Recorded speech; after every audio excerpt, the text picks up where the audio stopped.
fiscal year for the board. And with that, the order of the day is for nominations for officers. The nominating committee, which consisted of Sylvia, David Parnin, Bob Davis, Beth, and me, has had discussions and is prepared to present a proposed slate of officers as follows. For Secretary, Beth Van Hoven; for Vice Chair, Sylvia Rodia; and for Chair, Tom Bird. If there are any other nominations from the floor, we will accept them now.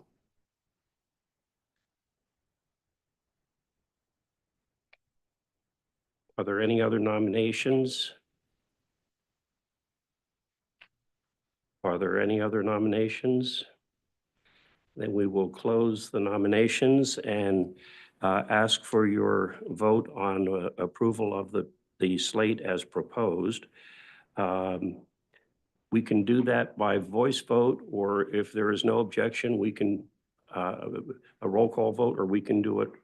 Let's do it by roll call vote. I think that'd be appropriate. This would be for voting for approval of the slate as proposed. Yeah. Yes. Mr. Savage?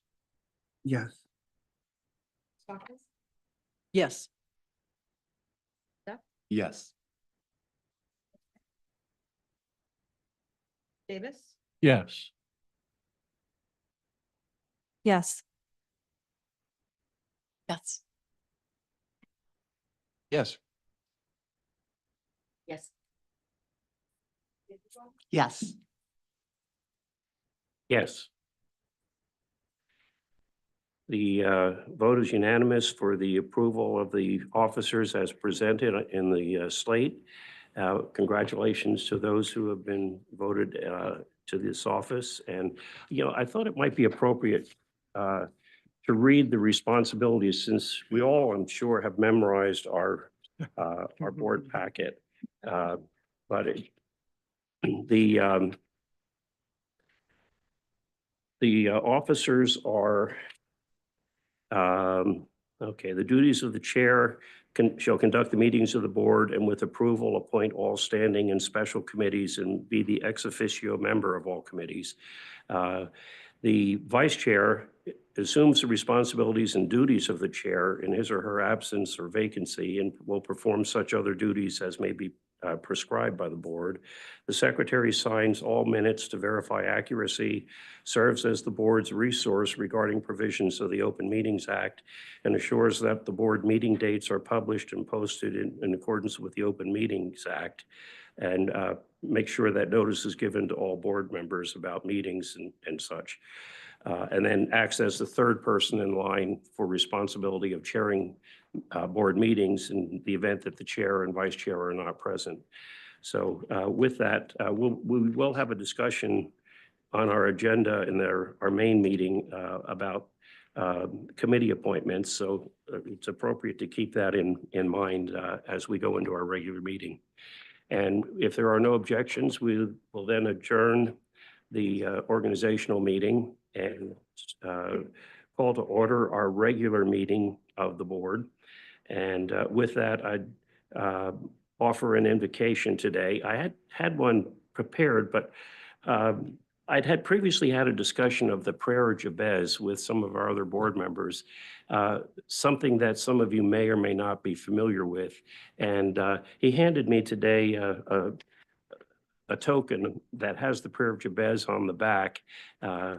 And I thought, you know, it's appropriate for us as a board. Jabez was a gentleman we know very little about. He was mentioned in the Old Testament in Chronicles in 2 verses. And it says, he offered a prayer to God. He said, "Oh, that you would bless me indeed and enlarge my territory, that your hand would be with me and that you would keep me from evil." So as an invocation today, I think it's appropriate to reflect on that. Those of us who serve on the board serve here out of service. And I think the majority of us believe it's a calling from God to extend our efforts to reach out to our fellow members of this community and minister to their needs. And so with that, I offer the following prayer, if you join with me. Dear Lord, God of the universe, Paul in Romans 15 describes you as the God of hope. And we pray that you would give your blessing upon this board as we try to do the work of giving hope to the people who we serve. We represent a ministry of service and opportunity for people who suffer from physical and mental impairments and disabilities. And we are appreciative of an opportunity to do that and ask that you would give us wisdom in using the scarce resources that we have to benefit as many people as possible. We ask this all in Jesus' name, amen. And we will rise for the Pledge of Allegiance. I pledge allegiance to the flag of the United States of America and to the republic of one nation under God, indivisible, with liberty and justice for all. The mission statement is included on our agenda. Those of you who are in the audience today may not be totally familiar with it. Occasionally we read it. Since it's the start of our year, it might be good for us to do that. Our mission statement is that Community Mental Health of Ottawa County partners with people with mental illness, intellectual, developmental disabilities, and substance use disorders, and the broader community to improve lives and be a premier mental health agency in Michigan. And our vision is that we strive to enhance quality of life for all residents.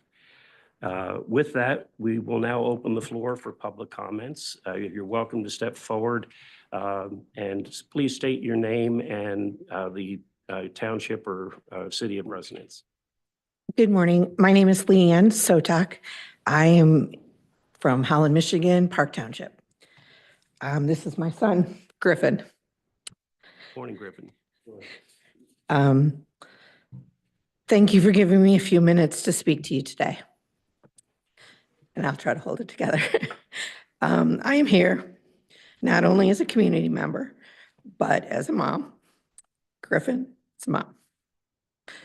Griffin is 29 years old. He is bright, funny, incredibly caring. Over the years, he has taught me so much about resilience, determination, and the power of a supportive community. Despite his many accomplishments, competing as a swimmer for West Ottawa, cheering passionately for Notre Dame football, and inspiring everyone who meets him, his journey has not been without challenges. Griffin lives with Down syndrome, a seizure disorder, and many other medical conditions. While that is just one part of who he is, it impacts every day of his life and mine. Like so many parents of young adults with disabilities, I lie awake at night worrying about the future, his future.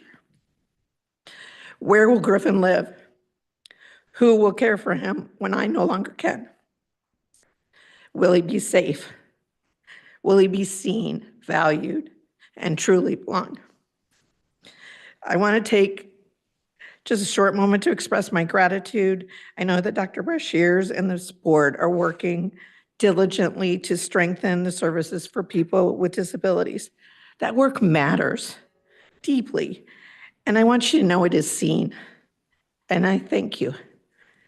As Griffin continues his journey into adulthood, the shortage of affordable, accessible housing in Ottawa County becomes painfully clear. Our county has a responsibility to ensure that every resident, regardless of ability, has access to a safe and supportive place to live. With that said, I'm here to share a glimpse into our reality. Griffin doesn't just need a roof over his head. He needs a home that understands him, a place where he can thrive, a place like Benjamin's Hope, where people are known, loved, and included. But sadly, homes like that are rare. Waiting lists are long. Families like mine are left wondering if help will come in time. Recently, I had to face a new and unexpected reality. I've been diagnosed with a heart condition. It's manageable. I'm only 62. I thought I had a long time to go. But it's forced me to confront something no parent wants to think about, my own mortality. I'm doing everything I can to stay well. But I also have to plan for a future where I may not be here. The thought terrifies me, not only for myself, but for Griffin. What happens if I can't be the one to advocate for him? I share this not to ask for sympathy, but to help you see the real human weight behind the decisions being made in rooms like this one. Behind every funding formula and policy are families holding hope and praying for a future that feels secure. Thank you for the work you're doing. Thank you for listening to me. And thank you for remembering behind all of this is someone like Griffin. Someone like me, a mom who just wants her son to have a life filled with dignity, safety, community, and love. Thank you for your time and commitment to the people of this county. Thank you for your Thank you. comments. We, if I could, go ahead. No, I was just saying thank you. Okay. We understand many of the board members have family members who receive services from the agency. It's one of the reasons the state has created board slots for family members, secondary consumers, as well as primary consumers on the board. So we understand and appreciate your comments. Thank you. Bye. Good morning. My name is Sarah Lewakowski. I live in Spring Lake.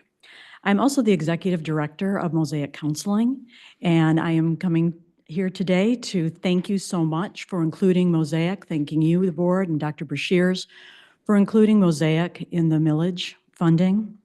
Mosaic has been providing accessible and affordable mental health services since 1978. Most of that time was in Grand Haven, Spring Lake, Ferrysburg, before we expanded to cover all of Ottawa County approximately 9 years ago.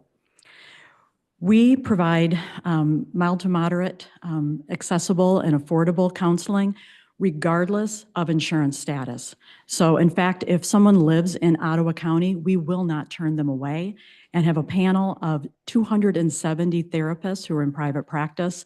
They're in Ottawa, Kent, and Muskegon County, but they all serve people in Ottawa County.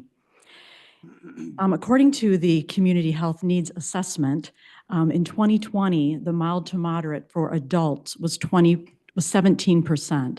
In 2023, that rose to 27%. So that mild to moderate, they need to be seen. They need to be seen now. When whatever is going on in their life, when they reach out, they can't have wait lists or be told that it's going to be months, and that's something that Mosaic is able to do. In addition to professional counseling, we also provide a school outreach program where we go into schools. We've done that for 16 years. We're currently in 32 schools in Ottawa County. That is with parental consent, but these are for students that would otherwise most likely go without professional counseling because of financial and transportation barriers. We also provide suicide prevention training and have trained 12,000 people in Ottawa County, half of those being teenagers. So specifically, what we are going to do with the millage funding is to make sure the uninsured and underinsured mild to moderate continue to be seen right away. And by the way, the Community Health Needs Assessment statistics I told you, those are just adults, not all the youth that also need professional counseling. Also start to support groups. Those are much, much needed, and we're very excited about doing that. And then continue our collaboration with the YMCA of the Tri-Cities. We have a therapist that's there on site, and then also some of our therapists help with the summer camp. All the kids that are coming there that also need some assistance from professional counselors there, along with the summer camp counselors. Again, thank you so much. Anyone else wish to speak?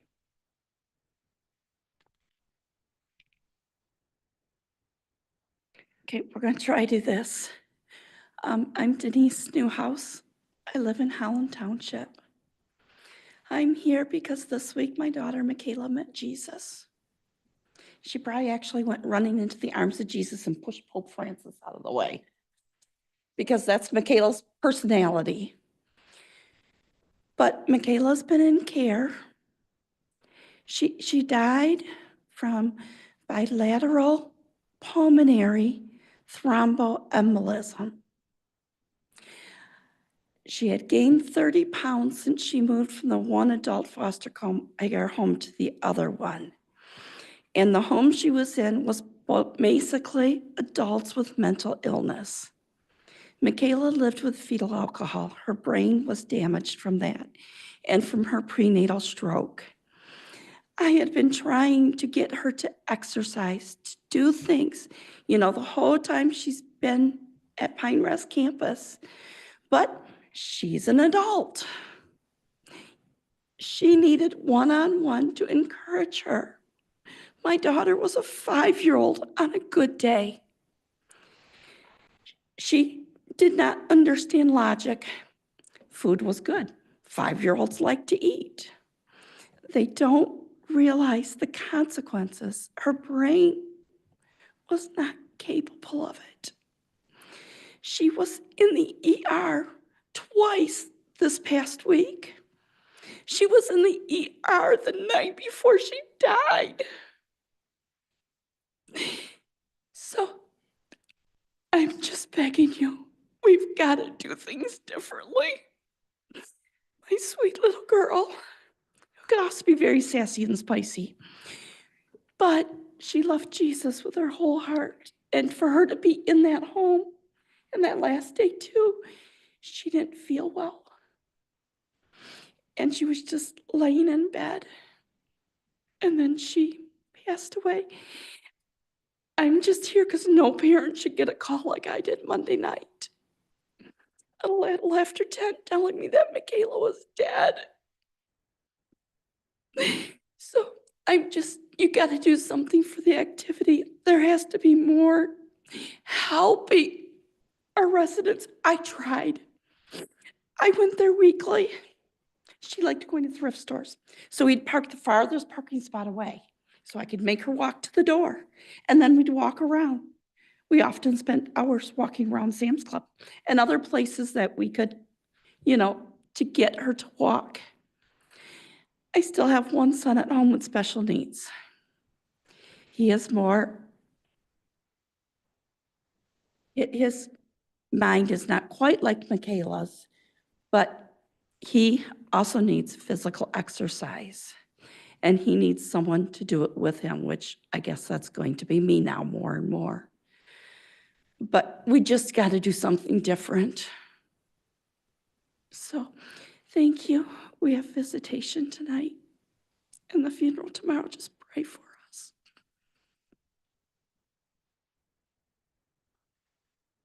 Thank you for your comments. We grieve with you. Just, Denise, obviously I've known you for a very long time, and we went to the same church, and we still do go to the same church, and have known Michaela too. And I just want to applaud you for all the advocacy that you have done over so many years to take care of Michaela and to be her caregiver and all the things that you have done. So just know that our sincere sympathies are with you and Dan and Matthew and Bethany and Hannah. And I'm just so sorry. But you were a good, strong, fighting mom.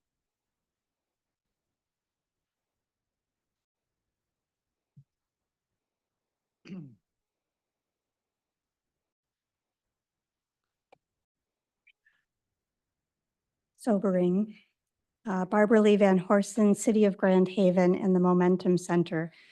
This morning, I want to reiterate the thanks that I offered at the County Commission meeting earlier this week. I want to thank you, the Community Mental Health Board, as well as the County Commission and the residents of Ottawa County for creative problem solving.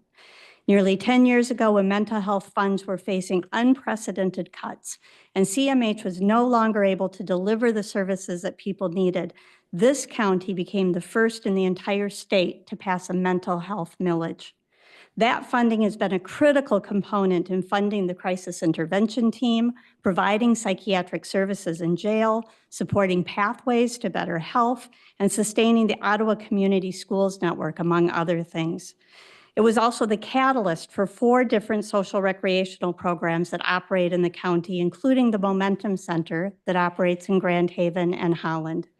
In March, we welcomed 9 new members to bring the total number of members right now to 317.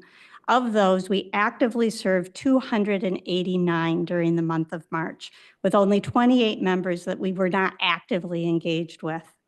3 members in Grand Haven are currently unhoused and regularly using our shower and laundry facilities. We also made referrals during the month to City on a Hill, We Serve, and the Holland Township Code Enforcement. We also had 50 people attend or request materials for our town hall on mental health and religion. During this time, we have an epidemic of loneliness and isolation. We are a place where anyone can go to find welcome and community. The Momentum Center is an important part of the care network that you have helped create in Ottawa County, a network that looks at people as individuals and then tries to find the right resources for their individual needs. All of us are also aware that we are in a housing crisis. I want to invite you to our next town hall, which will focus on the impact of housing instability on our mental well-being. We'll also explore the stigma of being unhoused with our panelists from Love in Action, CMH, the Department of Health and Human Services, Community Action House, and Good Samaritan Ministries. This community conversation will take place next Thursday, May 1st at 6 o'clock at our Grand Haven location. And finally, I want to personally invite you to Prom with a Purpose. Prom is not just an important fundraising event for the Momentum Center. It's a demonstration of the joy and laughter that abounds when we lay down the barriers of diagnosis, stereotype, and stigma to create a truly integrated space where everyone is seen as inherently valuable and necessary. This county has so much to be proud of because we know in no uncertain terms that when we work together, we all gain momentum.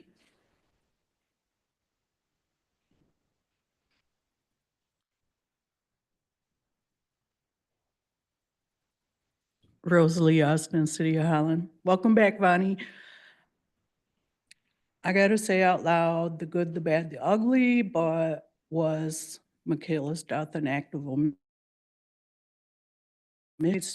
Her mom advocated endlessly. Was there improvements? Where is the quality of care? The work is difficult population, serving 6 with 2 staff, what have you, but we must do better. The quality of care, where is it? What's happening for improvement? I'm glad all these people are in the room because we need the community and community mental health. We have people from the school system, the education. Us parents have to know more and do more than the experts.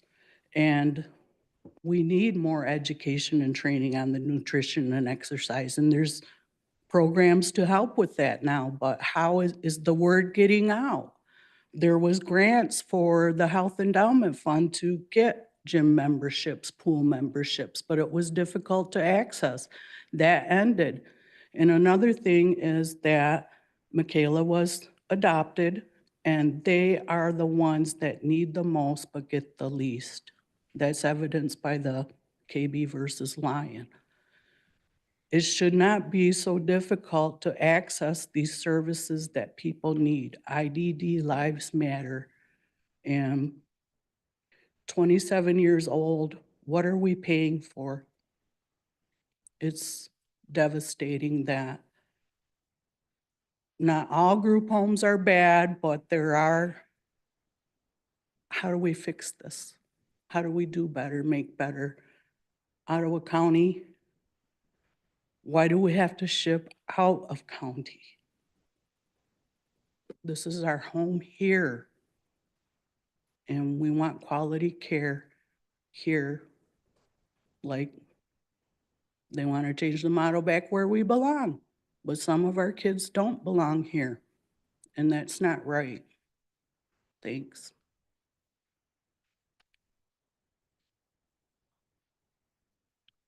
Is there anyone else who wishes to speak? Do we have anyone online? No. Okay, with that, we will close this session of public comments. I'm remiss in not having welcomed our new board members at the beginning of the meeting. Paul Duff is here today, as well as Bonnie is back. And those of you who remember the last meeting, Paul comes to us with a background of service in our region, regional entity, as well as currently serving with a PIHP in the middle of the state. So he's intimately aware of the function of the board and what our mission is and how we go about doing it. Bonnie similarly has been on the board numerous times over the years and served in numerous capacities, including as vice chair and chair. So we welcome everybody back here. And you join the other three recent appointees, Bob, Jordan, and Peggy, who also are, I guess this is your second meeting now. So we have 5 members who, while they are new to the board, have vast years of experience of how the board operates and what the needs of the community are. So we welcome all of you to the board. With that, we will move to the consent items. We have a proposed agenda for today, as well as the minutes of the last meeting. Does anyone have any corrections to the minutes that have been distributed?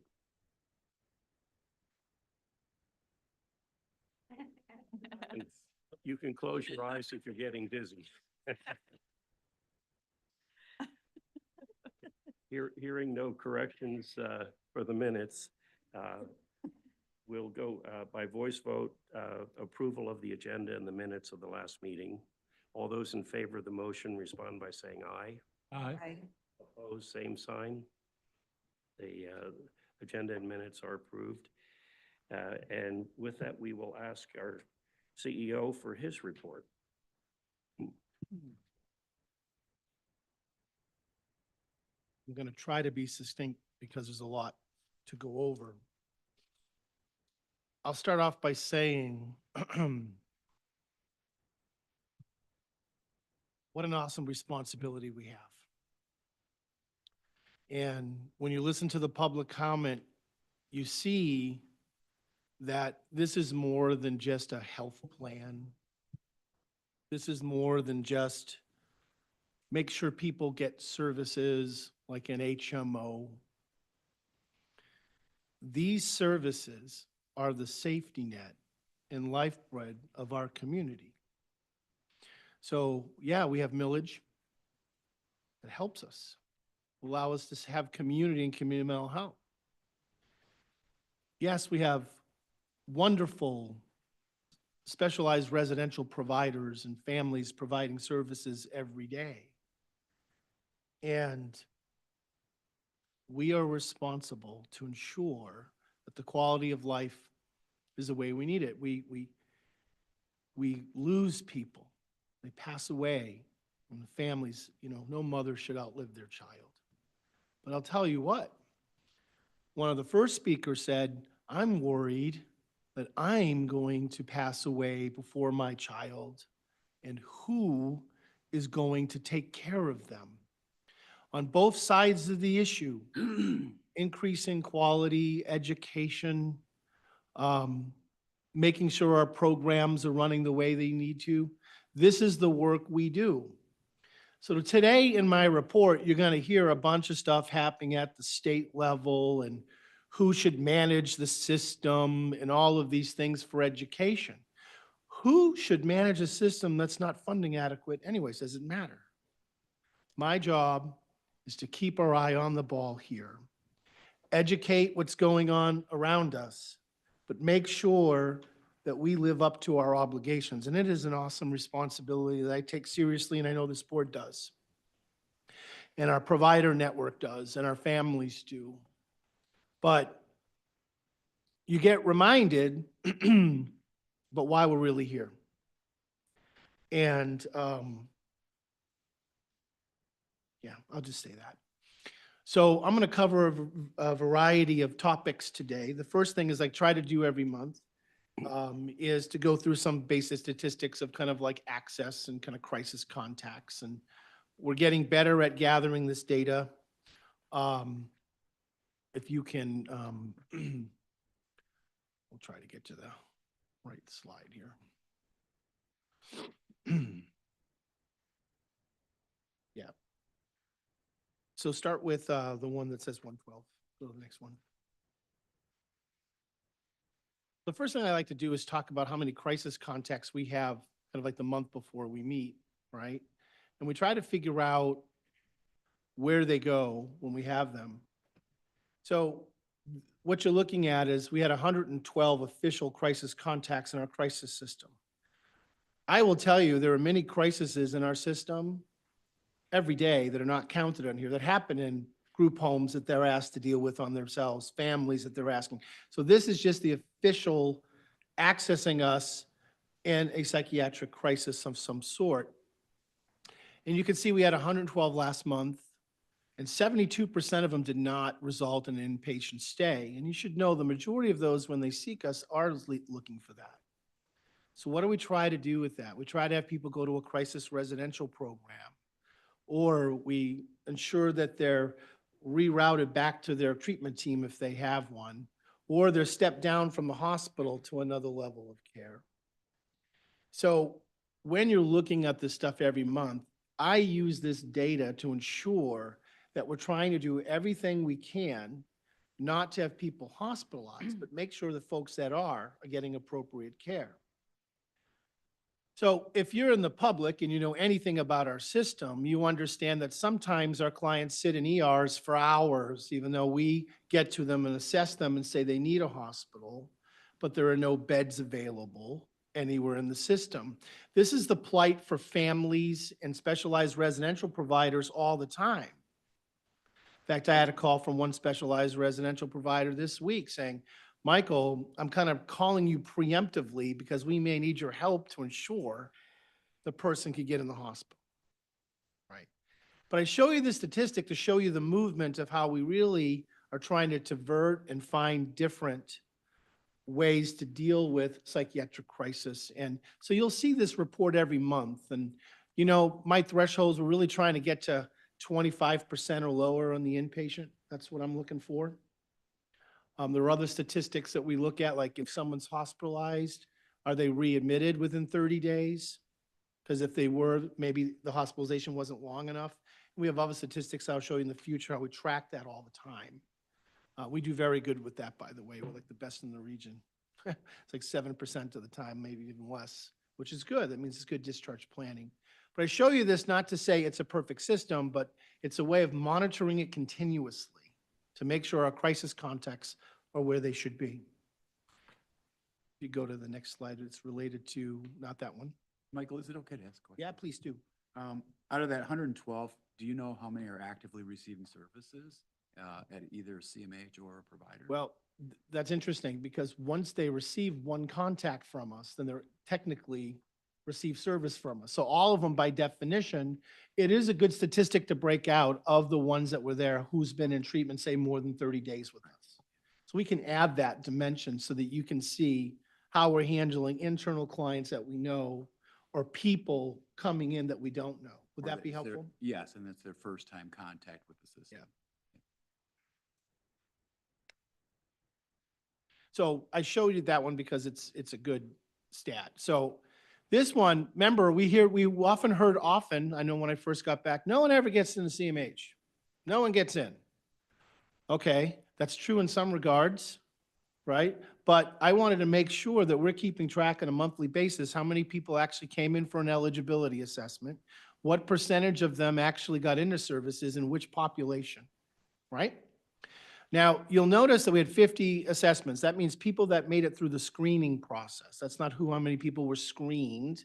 Say, call us and say, hey, if we felt they were eligible for a formal assessment, they came in, here's the disposition. 88% of them were entered and accepted into services. Now, if you look at the graph, you're going to notice something. Autism, 100%. If you've been keeping track with this, it's like that every month.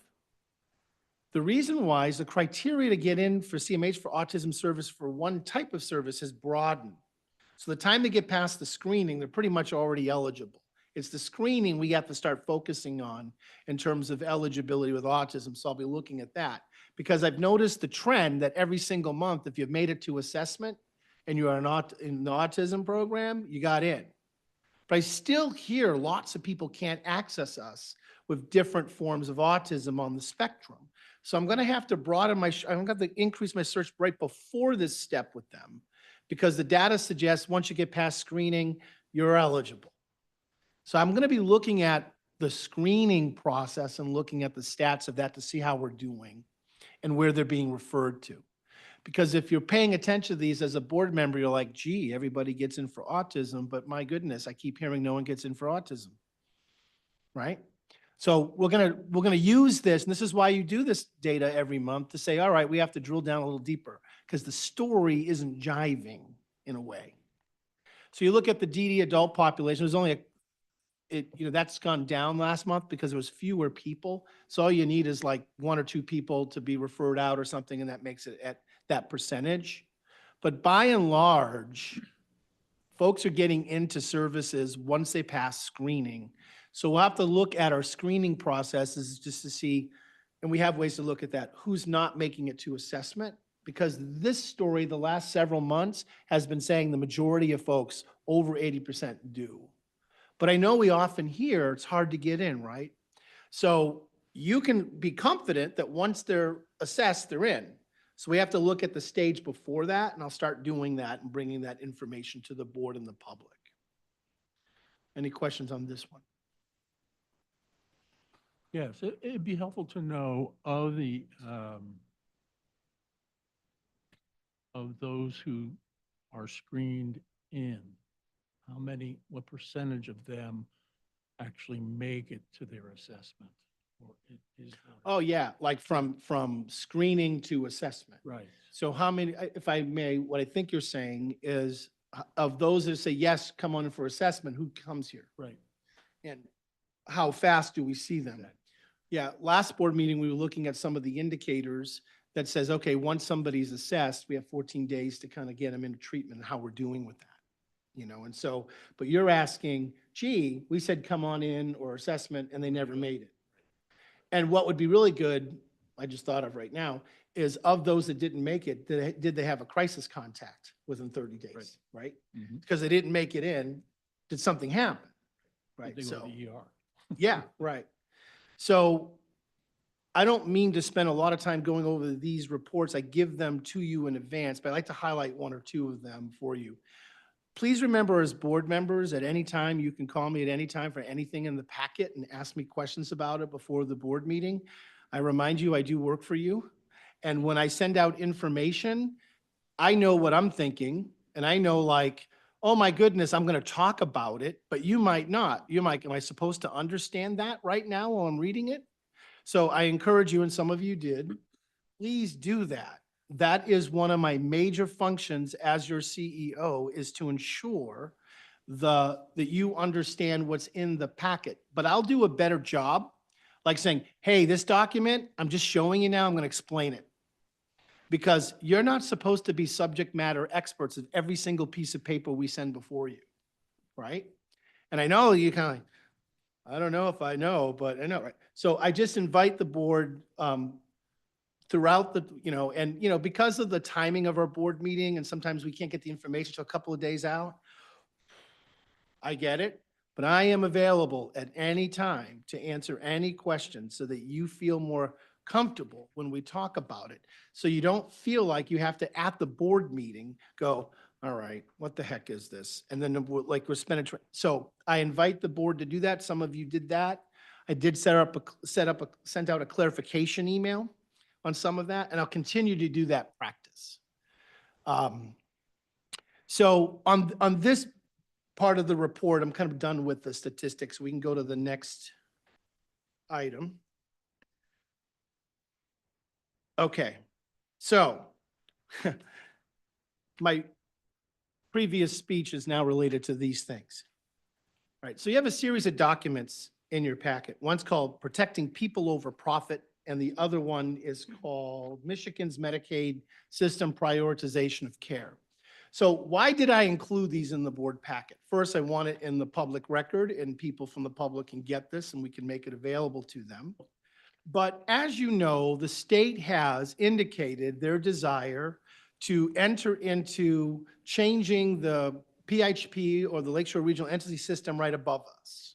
They said they're going to seek a way to reduce the number of them or do something different at that level of the system. As you remember, we're part of the Lakeshore Regional Entity. They are a PHP that manages the Medicaid to us, right? We're members of that organization, which means every CMH in our region has members on the LRE board, and we help facilitate that. So the Protecting People Over Profit is our board association's response to the state's desire to contract out or shrink the number of or make changes of the Medicaid system above us. Now, you can read all of the reasons why we think that the system thinks we should keep the system the same. But then you can read the other document of the other position saying we need radical changes at that system because there's 10 of them, they're not that efficient. Maybe we can cut out the middleman, maybe more money could make it to the kind of folks or to the contracts. So I offer you these documents, and I can kind of go through them briefly and answer questions, as you being educated to what the two positions are that we know of why make changes.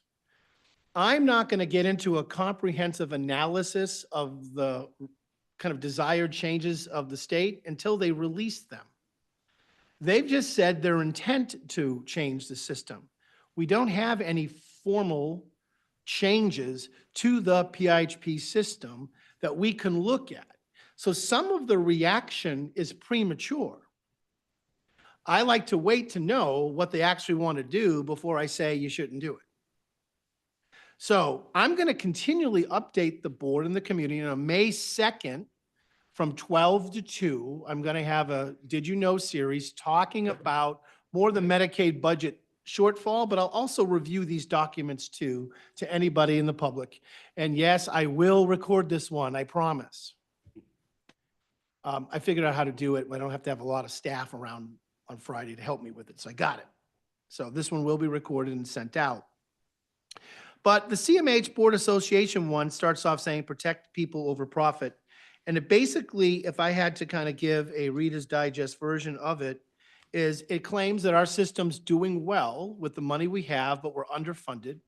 And it allows for the continuance of a system of care that's represented, as Tom, you said earlier, with primary, secondary consumers, and is local in its relationship to the PHP. If the PHP, according to this position, gets globalized, like there's only one of them, there's a fear we will lose the connection to local CMH boards. Right now, all the regions in the state have representation of the local CMH boards in their region. So you can read the document, and it says, rather than a chaotic competitive way to change the system, it gives you a formula, how best to improve access to care and services for people in need. It gives this formula: sufficient funding, ensure and enhance local voice, reduce administrative overhead, and increase workforce and network capacity. And it's like, who's against rainbows and unicorns?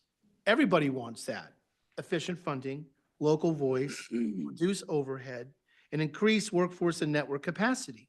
The other proposal that's in here has the same values embedded in it, but just kind of played out differently. So when you go through them, don't worry about the accuracy of every fact in them, because they're talking points from both sides. It's my job to keep you educated in the public of the impact of such things when they become a realization. We have providers that are advocating for the other side to reduce the number of PHPs, to go to one kind of thing. And there are valid reasons on both sides. And I've told my provider network that they have the right to advocate and families for what they think is best. And my job is to provide the education. But I will make a formal recommendation to this board when and if we actually see what they want to do. Before then, I don't want to feed into the hysteria. So when I send this out, Beth's going, just get rid of both of them. Let's just do something different altogether. And I'm going, here, right, in a way. And Paul, who's in a PHP, understands the implications of this far more. So Paul, when we get to that place, I'll have you help educate, since you are in one of these regions. And there are a lot of things that need to be cleared up, but I don't want to go through each document and go point by point. I offer so the public knows these documents are out there and it can make them available for everybody. We will only act when we know what we're dealing with. My job is to improve the system I have now, keep my eye on the ball. But I do have to advocate, go to meetings, find out information at the levels above it. I often joke around, I feel like I'm playing chess with 4 chessboards. One at the CMS level, one at the state level, one at the regional level, one at the CMH board level. Oh yeah, I have a 5th one at the county commission level. And so it's hard to know how they line up, but I'm going to keep us focused on the stuff we heard in the public today. Are we assessing quality? Are we dealing with housing? Are we looking at recreational activities? Some of our new millage stuff, social rec, we just did one for the Y to increase people's ability to go to the Y, and that's rolling out in May, and we'll be able to let people know how to do that. Yeah, getting passes back to the aquatic center that we had in a grant. So I'm going to do both and educate you to the big things, and then once it's closer to what's really happening, we can have an honest debate about it and make a recommendation from our board on what we would support, because we'll be asked to do that from our peers. So I don't know if you had a chance to read those documents, but it really, one is like keep the system because it's working and all these things. And the other one says eliminate a layer of administration, shrink the number of these regional entities, and have direct contracting from the state to providers and kind of take out some of the middlemen of it, right? And so you can read it and have valid arguments on both sides of these documents. The fact checking still has to be done on some of it, but I give it to you because it's floating out there. And every time, Paul sent me this, I had never seen that document, the one that says Michigan's Medicaid system. So I don't know if you have any questions of what was in them, but that's kind of why I gave it to you, is for you to have it on hand. But it's a little too early to know, so what does it all mean? Because the state actually hasn't said what they're going to do. I anticipate they'll do that in a couple of months. So I don't know if anybody had any comments on any of those documents. That's why I included them. Make sense? I just appreciate having them. Yeah. Because people are bringing up questions already. And I'm basically trying to tell people, let's just see where things lay, and then we'll have some reaction to that. Yeah. So I appreciate it. Yeah, it's just a lot of information. And no, Kendra, you're not supposed to know how every aspect of those things work all of the time. That's why you pay me. But I'll continue to educate. But my goodness, the system is so complicated that we can sometimes don't keep our eye on the ball on what we're supposed to be doing. That's what we heard earlier is the real work. This is noise. I don't know who would want to manage this system. It's not funded correctly. I don't know why they're fighting over it. It's like, hi, fund a system that's not funded adequately. Good luck. Right? So until we fix that, I always say, thank God we have the PHPs. I don't know why they even want to be PHPs. I'm looking at Paul because he knows what I'm talking about. Okay. Michael, I have a question. Yeah, please do. Related to this. If you could give us some insight. My understanding, rightly or wrongly, is that the reason we have PIHPs is that our waiver with CMS requires that the money flows from DHHS, MDHHS, through a PIHP to the CMHSPs. Is that correct? Yeah, And so- if they change that, will they have to go back to CMS for a waiver Yes. adjustment? CMS will have to approve any change to our system. So CMS is the federal government, right? We have a contract with them as a state saying, here's how the system is going to be structured and run per their requirements. If we make changes, they have to approve. And in other states, they said, I don't care what you want to do, we're not approving it. So there's a like 2-year thing here. You got to like say what you're going to do, say who's going to do it. Then you have a year transition, and then the feds have to approve it. There's no guarantee, if people are paying attention to the news, the feds are going to approve anything at the moment. But yes, that is what, once we went to Medicaid being the primary source of our CMH funding, we needed to create a Medicaid manager. In the early days, the state did it themselves. And they would actually, we had 46 contracts with 46 Medicaid things with general fund, and we managed it. And the Fed said, no, that's, even though it seems like a conflict of interest now, that's still a conflict of interest because the CMHs were managing the Medicaid in the same way the PHPs were and delivering services. So they wanted that other layer. It's how that other layer is structured. And yes, the federal government has to approve it. And so whatever people are planning, it's like, it's not a done deal. And oftentimes CMS has an opinion. So a couple of other things I wanted to mention before I continue with the agenda. Anytime we have an unexpected death of someone we serve, what does CMH do? Do we investigate? If it's an unexpected death of someone that we serve, then yes, we have to do what's called a root cause analysis to determine the conditions in the environment of that. You often have to wait, to be very blunt, for an autopsy.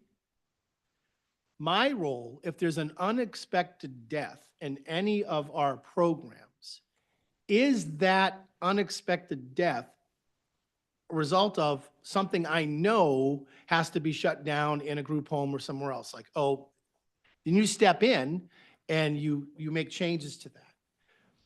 So we have a process for unexpected deaths. We do an official review of death. The medical director is involved in that, looking at the results. We look at the provider and the circumstances around it to see, we do a root cause analysis. So we do more than just go, that is horrible and tragic. We must look into it. If it's a natural death, like a if it was an expected situation, then we still look like, okay, how was that handled? But it doesn't require the same level of analysis. So I want to let the board know, anytime there's an unexpected death, we have to do a root cause analysis and then determine what changes could be made with the provider or our own staff or whoever that happens. It's not just it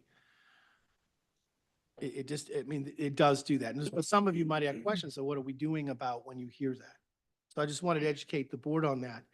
Now, sometimes in our rights report, you can see like deaths that occurred, but it occurred to me that we're not really reporting frequent enough on that issue. How many people in the last quarter was an unexpected, because if you have a bunch of them in certain areas, that's obviously an area of concern. One is too many. So I'll look at how we can educate everybody when that happens and what the result was in a way that protects PHI, there's HIPAA criteria. So I can't like name the people, but there's ways that we can report that so that you and the public understand how we handle it. And yeah, so I just wanted to make sure that we all understood that. I'm getting close here. Okay. Earlier this week, I sent you out an email telling you that we had some changes in our leadership team. We have Bev Durkee that retired, and we have Michelle Vanderskow who's retiring, in May. And we've We hired two new directors, Stacy Sampson and Keith Moore. And I sent you the bios of, they're going to come to the next board meeting. You'll be able to see them in the flesh. Say welcome. They'll give you a quick description of the programs that they're covering. But, you know, anytime we have changes, I'm just going to send you the change and a bio about them. And then, you know, have you introduce them. You should know I meet all new employees every month. I have a new employee thing where I meet with all new employees on a Friday. I do it on a Friday, make sure people come to work on Fridays. And it's a nice time to meet them. Now, these two have been with us for a very long time. You know, Stacy over 20 years and Keith's been close to a decade, maybe more. 15, yeah. And I thought it would be important to get folks that understand our system for this period of time. And then as we make changes to the system, I know that they will know the impact to the change to the existing system instead of bringing in somebody externally, just so you know, and then have to teach them the current system and then we make changes. So I was very happy that we had internal candidates that I think that reflect the vision where I want to go and the mission and vision of our organization.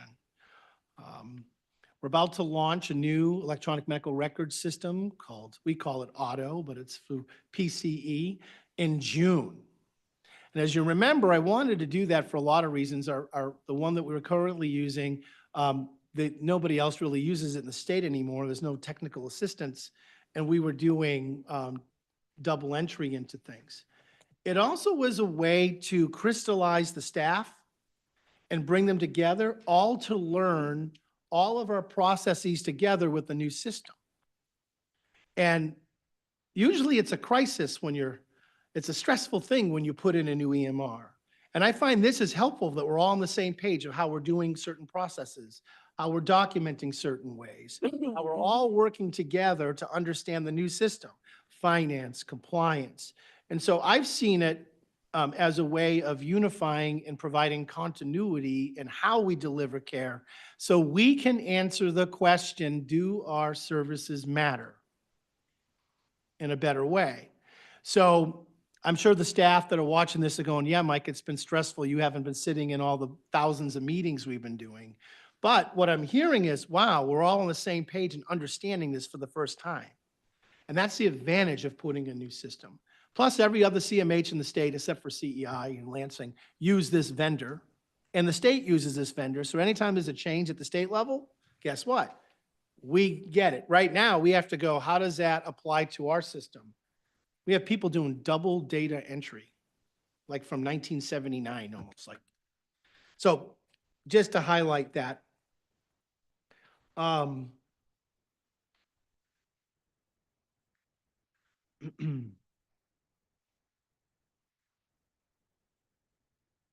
I sent out some information about changes at the federal level.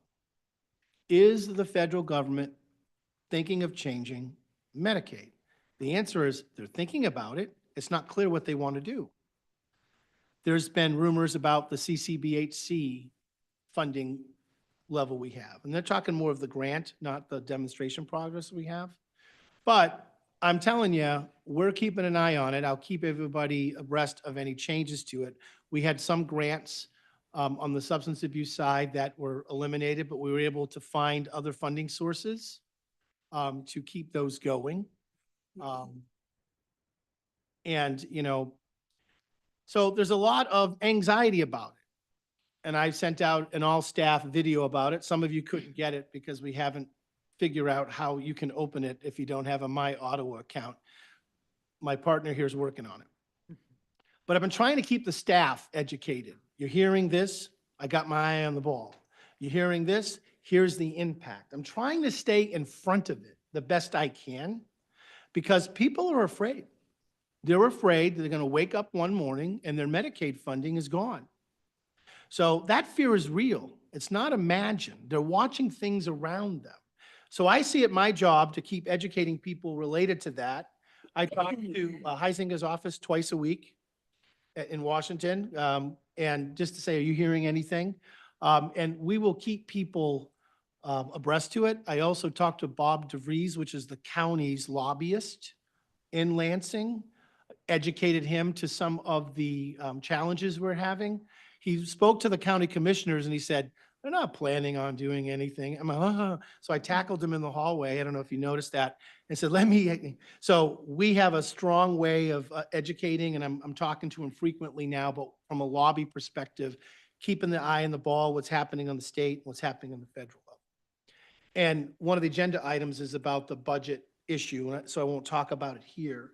But I'm letting this board know, I'm keeping track of what's happening in Washington. My staff's doing a great job, okay? In keeping me informed too. Keeping my eye on the state, who I'm more concerned about than the federal level at the moment in terms of funding. And then just locally what we're doing. So we're keeping it, and hopefully you don't find all the emails. Well, when you can open the video, it'd be nice, but like too much. I just want to give you information. And if I think you need to do something or act, I'll ask you to.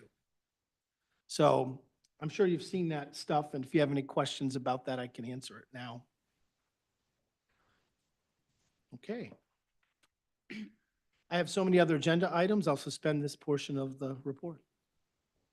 I'll conclude it, I should say. Does anybody have any questions or comments concerning the report so far? I just wanted to say something. I wanted to thank you, Dr. Bashirs, for taking my phone call yesterday and working through all these things. I understand the frustration as a parent as well as an adult special needs.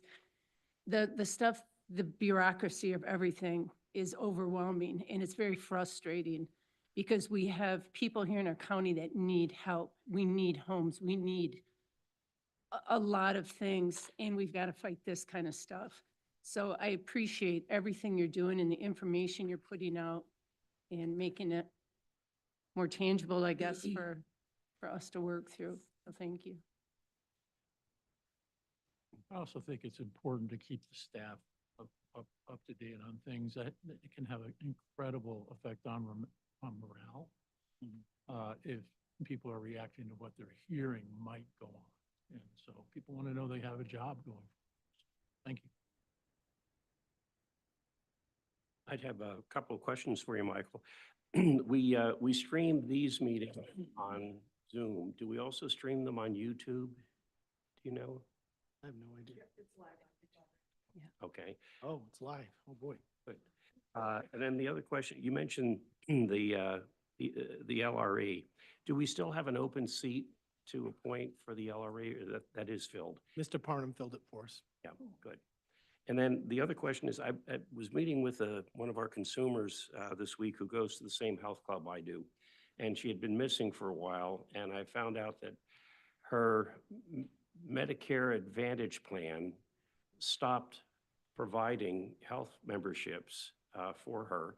So she and the family was having a problem coming up with the money to pay for a private membership. Someone mentioned earlier that the Lapsed Health Endowment Fund. Is it possible for someone to use unspent respite money as part of their support services for a health club membership? Is that a service we would provide?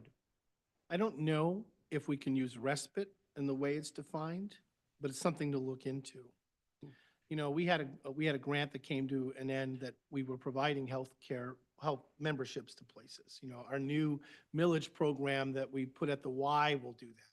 But we can look into if we have other funds to make available for that. But I don't know technically on the way that respite, I just don't know. I'm not saying no, if you could use excess respite, but we can look into that. Not everybody gets respite.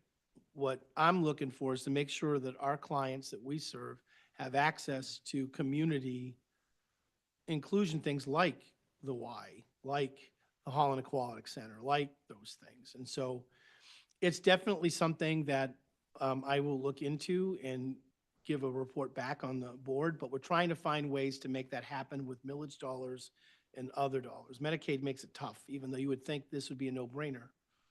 Yeah. Right. Even as a medical plan, like do healthy things. So I'll look into that. Thank you. Hey. I think we're at old business now.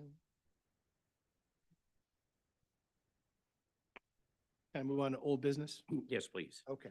So in your packet, I took an older memo related to, it's the actual committee structure. I shouldn't be using the word subcommittee. So we'll make adjustments to that. I just get in my mind, like, here's the board and here's a committee, like subcommittee. It's actually a committee. And what I'm proposing is that we have two of them. One called the Finance Committee that would meet monthly, probably a week before, well, as close to our board meeting as we can, because often our financials are not ready. So we'll have to figure that out. And it's by no fault of us, it's just because the way the month goes. And then one is what I'm calling, I know in the agenda, I had one title for it. I had it Program Planning and Quality, but I really think it's Performance and Quality Improvement Committee. So I put that in the handout. So we'll make some adjustments to that. And that would look at all of our performance improvement aspects, outcome and performing metrics, compliance plan and measures, and actually be the home of the community needs assessment for us and make sure that's really talked through. And I think these subcommittee, excuse me, I did it again. These committees are necessary so we can allow a drill down to certain operations for CMH. And then when it comes to the full board, you as members can trust that a portion of you have done due diligence. That never takes your ability to ask questions at the full board, but it does allow for a drill down and more robust kind of conversation. And in my document, I will be making some changes. When you look at the Finance Committee, it says, I don't know if you can pull that document up, this one. Yeah. But the appointment process actually would be the chair seeks volunteers from the board. And members would have a one-year term, but then the chair of each committee is elected by that committee when it's formed. So the way I wrote it before wasn't the actual correct process, how I wrote it down there. And our board chair allowed me to make some revisions based on his input on this. And so what we're looking for is a finance committee, about 5 members. Members are appointed, by the chair through volunteer process. The frequency is once a month, day and time to be determined. And really it's to review and recommend all service contracts for approval of the board and to review financial statements and stuff more in depth. So that when Amy's getting up here in the full board, sometimes it's near the end of the meeting and you're all like, it's 11:50 something. Yeah, it looks great, but you really had more detailed questions. And so I want a time to really focus on that. And really go through it to get a sense of how we're actually dealing with our financials and the contracts. And so we talked about this before and we kind of did a different process of who wants to be on it. But I guess we have a motion that we want to look at to see if people are interested in it. And I think that, didn't you write down, Tom, a potential? Yeah, I have a suggested motion here.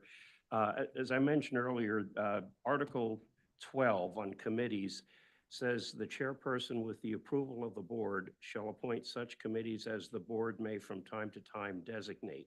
It doesn't exactly say how to do that, but I'm assuming that means we should request that the board approve that I set up or that we set up these 2 committees. So a motion might be something like move to approve the establishment of the 2 committees as specified to meet at a time and place to be established, open to the public with reports to be given at subsequent regular board meetings, volunteers to be solicited from board members who will appoint a chair for each committee. So if someone would like to consider that motion, that may be a way to address it. So moved. Second. Support. Now you can discuss it if you want. So any discussion? Bear in mind, if you raise a question, you may get appointed.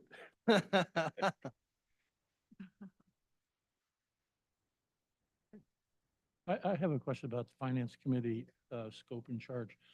Review and recommend all service contracts for approval to the Board of Directors. To what extent would this committee have vetting ability for contracts? Well, you'd have the presentations from me and the documentation that we normally have, but we would make finance and other staff available to answer more specific Okay. questions. Yep. And more importantly, the public can attend those and listen too. So it has similar what we've been doing now, but giving more opportunity to talk about it. So the time it gets to the full board, at least the other members that are not on the committee will be able to ask questions. And really, the board members that are on that committee might be able to supply the answers. Like, yeah, we consider that, we looked at that. Because I don't want things coming to the full board. Like I said before, I should never bring a contract before you that you shouldn't approve. So that committee helps make sure that's the case, that we've done the vetting, that we've gone through all that, so that you know what's happening. And we'll be able to develop some measures, Bob, on that when we're there, and have the committee over time really figure out what types of things they want to see. Dr. Bashir, would you envision Amy still reporting to the full board, or would that come from the committee? Not speaking for Amy, I would still have her here just in case. But it'd be a consent agenda on the full board, and then you'd have questions. But I always have people that are smarter than me about the issue around during it. So yeah, that's that would be my desire. Now, if Amy couldn't make it to a full board meeting, I would be equipped to handle those questions. Thank you. Yeah. I do have a comment for everybody. As we were discussing this internally, I looked at Robert's Rules of Orders to see what the procedure should be and the dynamic of committees. And there's an interesting admonition. And you would not be giving up full authority over these matters by delegating a committee to handle the investigation and reporting on them. But there's a danger of double jeopardy.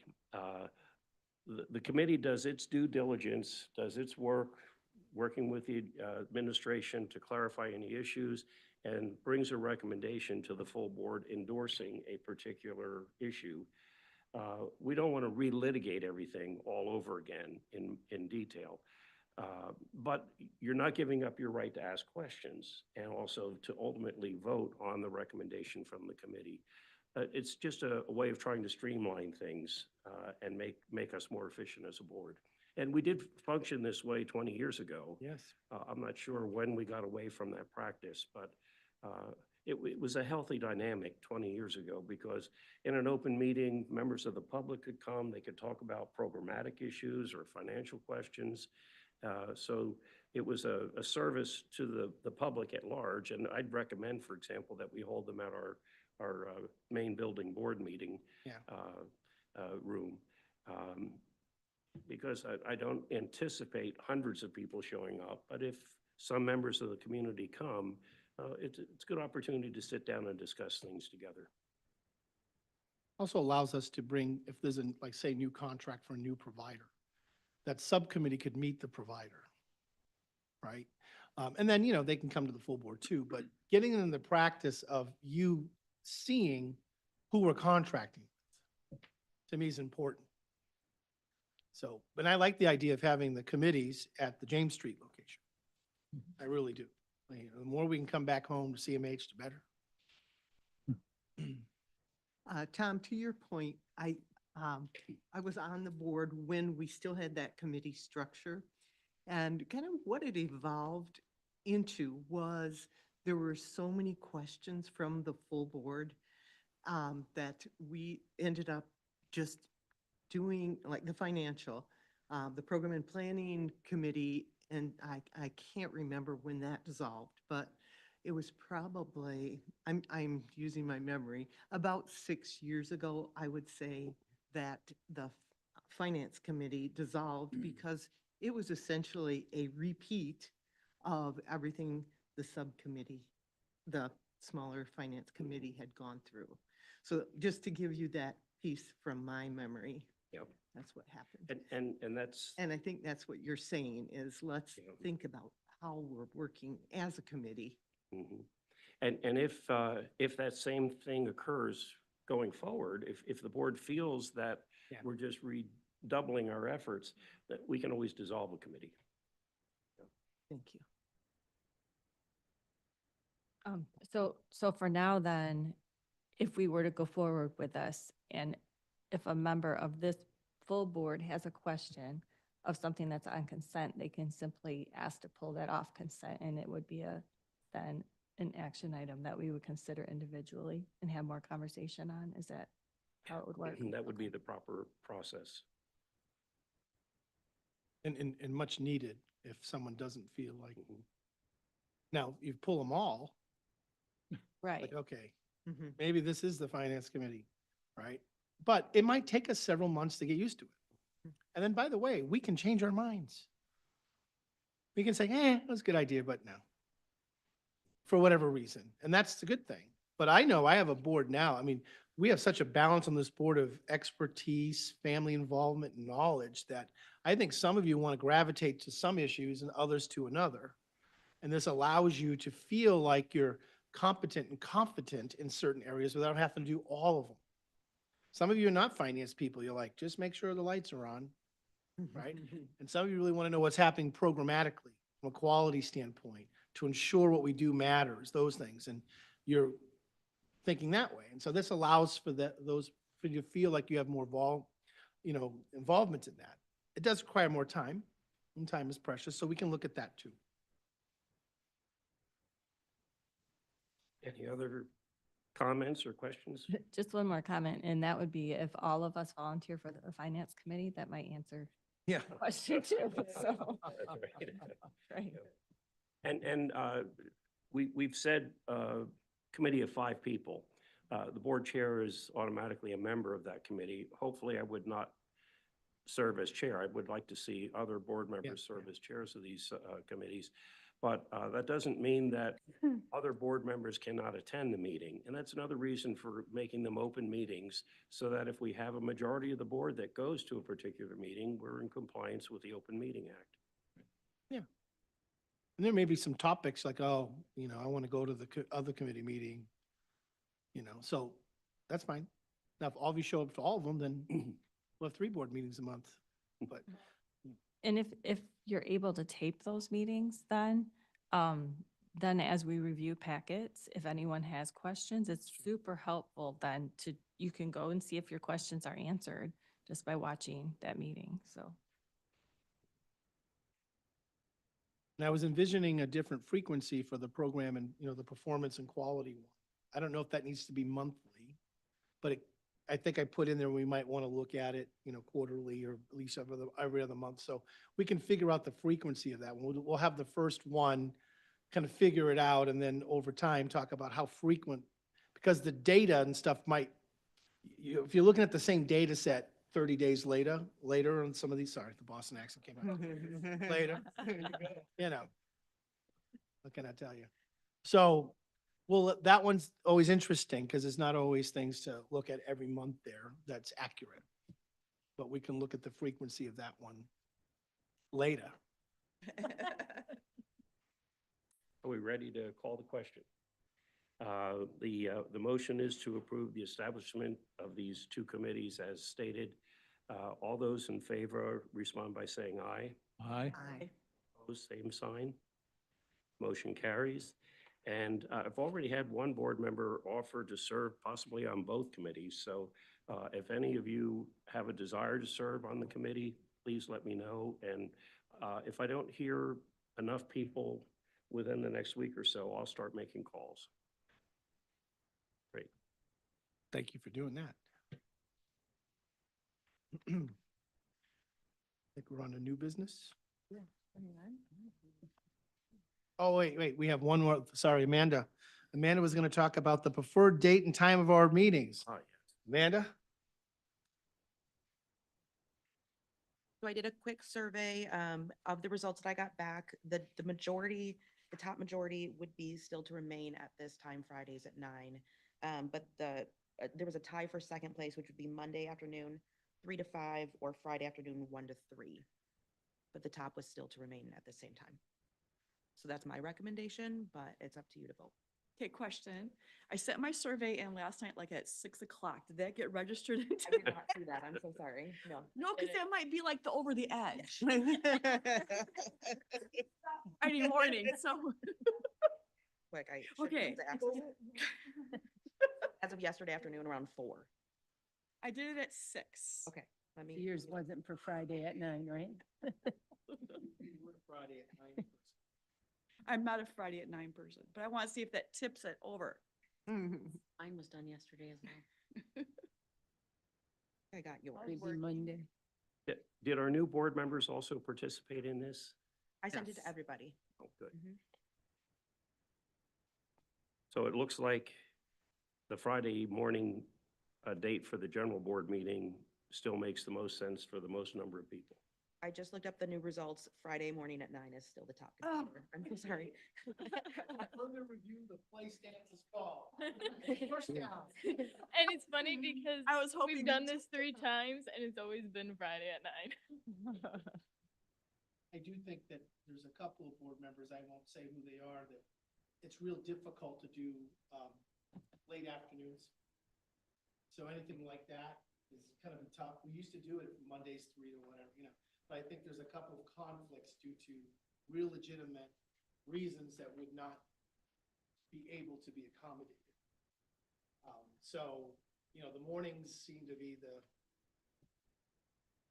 so I guess we'll keep it a Friday for now. Unless anyone objects, it looks like everyone was able to make the meeting today, so presumably, if we continue at this time and day,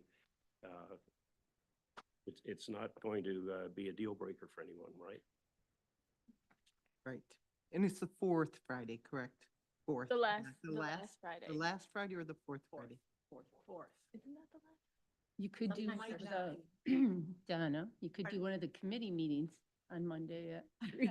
I I'm- think Monday at 1 was my preference. Yeah. Well, if we got them down to like an hour and a half too, we'd be fine. We're getting there. Well, that would be something for people to consider. If you're considering volunteering for one of the committees, it'd be nice to know what day and time they were meeting. And it looks like Monday seems to be the least worse. The least worse. Okay. Thank you. Thanks, man. Okay, I'm going to jump ahead a little bit. I wanted to mention strategic planning. I put it on the agenda because in May, I'm going to come with a proposal for a strategic planning process, and it's like CMH 2030. I want to develop a 5-year CMH strategic plan based on all of the contingencies that I'm hearing in the state, whatever. And I want to outline a process in May for your consideration that would have, our strategic planning would include board, community, staff, stakeholder involvement at 4 different levels with 4 or 5 different areas of analysis. I'm almost done with kind of looking at those sections, and so you may get it before then, but I had it on here to say that, believe it or not, in July, the end of July, I'll be here a year. It feels like 6 years or 6 minutes, just depending on the day that I'm here. And I've allowed myself to kind of look at stuff slower than my usual way of, we did some stuff within the first 90 days when I was here. But I do think that we should engage in a robust strategic planning kind of process that looks at CMH 2030. What will we look like? What do we desire to look like? What are the needs that we have to address? But the strategic planning process will include the board, stakeholders, CMH staff. And I'm just working out kind of like a proposed process to do that so that we're not meeting every day on it. So that was there just to let you know, kind of like information that I intend to bring that forward. And by the end of that journey, we should have a roadmap that we're continually looking back on and looking at progress towards becoming a center of excellence, and keeping community and community mental health. Those are the two main kind of themes through the whole strategic plan. Remaining a community mental health, community and community mental health. We're not just a Medicaid health plan. And center of excellence for the services that our contractors and us deliver. We got a lot of work to do. We do a lot of good things, but I think it's going to be a period of, kind of stabilizing certain things and coming together and looking at a community voice, staff voice, board voice. Now with strategic planning, and hopefully this doesn't sound grandiose, I don't believe in bringing in external people to do that for us. I believe that that is one of the skills that I'm supposed to have as your CEO. I will seek consultation from folks that do far often, but you will not see a contract to facilitate or develop a strategic plan from me. We're going to just do it ourselves. We'll get input. So that was more just to tell you, and if you're okay with me moving forward with that, really, if there are any strong objections, like, no, let's not have a strategic plan, please reach out to me individually so I can kind of figure out why. We've always had strategic priorities and, those things, but I want a crystallized plan that we're all looking at different levels, almost like a report card and a strategy. So that's what that item is. I'd like to move to the new business related to the budget shortfall. Now, that was a last minute addition, I should say. In your packet, there is a document that says drivers of the budget shortfall. I don't know if you can pull that one up. It's this one. And this comes from our board association. And it's talking about what I've talked about in the past, that in summary, the state, MDHHS, I should say, not the legislators, the Michigan Department of Health and Human Services has withheld or not allocated close to $232 million to the CMH system that the legislature has allocated. And there's a reason they have for that. They went through an actuarial soundness approach and they say you only need this amount. And like I've said before, all but one or two PHPs, these 10 regions, are in a deficit right now. So clearly, the system isn't funded correctly. And so some of the variables associated with that is the loss of Medicaid covered lives and the increased demand for services. So we've had several thousand people come off Medicaid since the health emergency ended and Medicaid went back to the traditional eligibility requirements. And as you know, on the Medicaid side, we're funded by the number of Medicaid lives. And as that goes down, then our funding goes down. Now, like I've said before, the state only assumes, believe it or not, in their budget, that 6% of people with Medicaid are going to show up here. But we're required to cover anybody with a Medicaid card for services if they're eligible. I say 6 because the average penetration rate or utilization rate for Medicaid covered lives in a CMH is about 6 to 8%, depending where you go in the state. So the whole budget's based on the assumption that 94% don't show up. That's not our experience. We're seeing more people show up regardless of the number of Medicaid's lives that are covered in our county. So there are some other factors with that. Skyrocketing inpatient psychiatric costs have gone up 30%. System funding falls far below appropriated levels, and that's the kind of bullet that I look at the most. It's the 246, the 137, the 210. So nearly $600 million in the last 3 years that was originally approved by the legislature has not made it to the system for one reason or another. The solution is simple, my friends. Keep your promise, fund what was appropriated. Now, if there are good reasons that the Michigan Department of Health and Human Services have for not pushing out the dollars that were appropriated, they need to be clearer because there's no answer besides we had Milliman, this group, do an actuarial soundness of what we think you need, and we think you need this. Well, all of the system is in a deficit for the last several years, so clearly something's going on. I don't want to kind of assume why they're short, providing not funding us appropriately, but it's very simple. When I talk to legislators, you did your job. Have the department prove why they didn't agree with your budget appropriation. Because legislators don't take that lightly. They don't sit there and go, I know, we'll just throw a dart and give them $4.3 billion. There's robust discussion that happens when you're setting a budget at the legislature. People are fighting over what those things should be. So when a department takes it and changes it that dramatically, I don't know if they're being asked to explain themselves.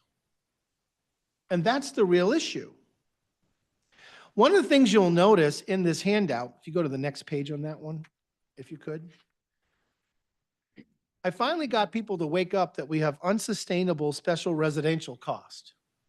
Finally, in a document statewide from our association, we're finally validating that the amount of money that we have for specialized residential services, and we have other services that are in the same boat. But as you remember, my first day as interim, I declared a residential services emergency. And I said, it's because we don't have enough funding to fund the providers adequately to have the quality of care that we want. Here it is, finally. In some cases, people are paying close to $2,000 a day. I have providers in the room going, well, who are they?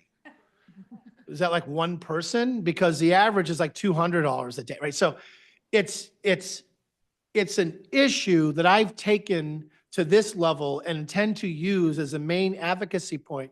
For instance, if there is extra money, let's target it to specific problems, making sure folks with self-directed care have enough money to actually have self-determination the way it was intended. And by the way, I'm in full support of self-directed care. I'm going to be writing a position statement on that because I was questioned if I actually support it. So in May, you'll see that. But do we have the funding to make it happen the way it was intended? So the Board Association has said, look, here are the issues related to the funding, and it has these major themes. And they've asked us to have our county commissioners consider passing a resolution to address some of these issues at the state level. And the Michigan Association of Counties have seen this, and they're like, yeah, sure, look, let have county commissioners look at this stuff and approve it, because it's very important that the counties understand that the local county-based mental health system is in jeopardy unless we're funded correctly. And so in your packet, based on this information, there's a resolution that I would like the board to give me permission to forward to the Ottawa County Board of Commissioners for consideration and or approval of a resolution. And that's in your packet, or you might have got it late yesterday. So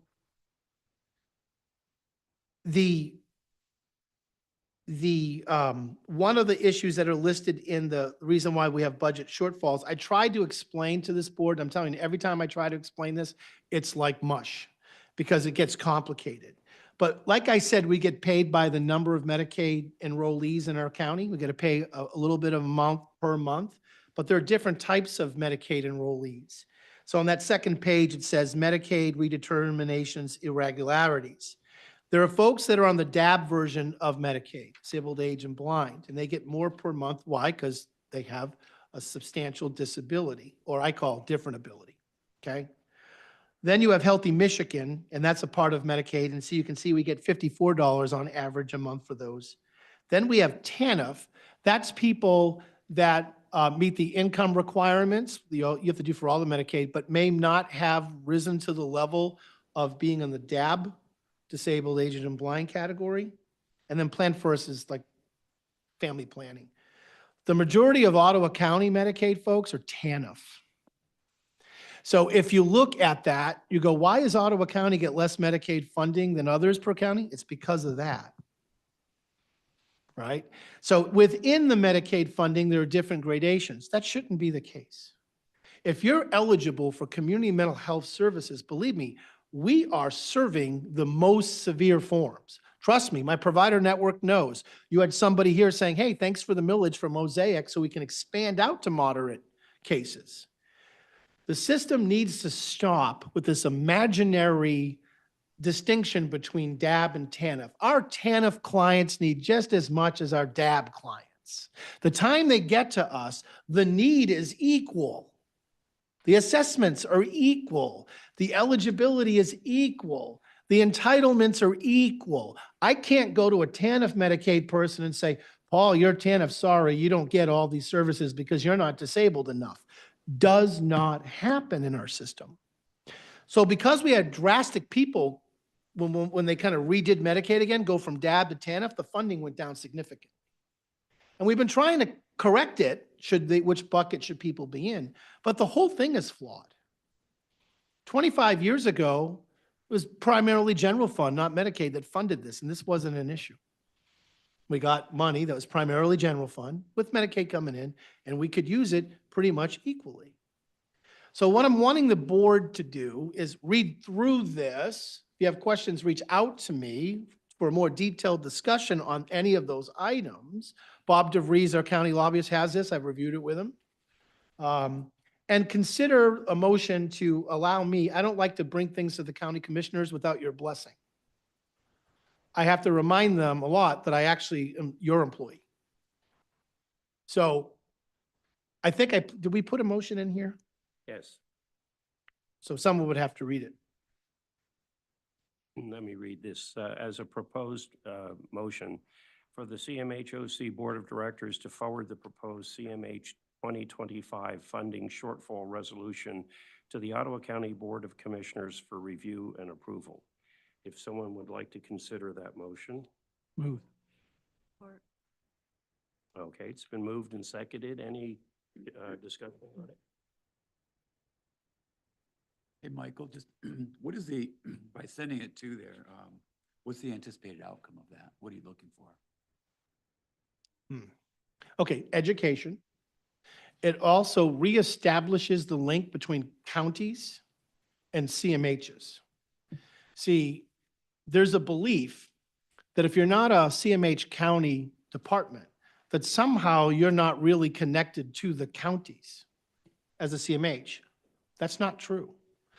Every county in this state has to support their local CMH with a match, and every county appoints county commissioners to the CMH board, and the county commissioners are the only ones that can vote if we were ever not to be a county department to approve a change in structure or bring back in CMHs that are not county departments to become county departments again, like happened in Washington.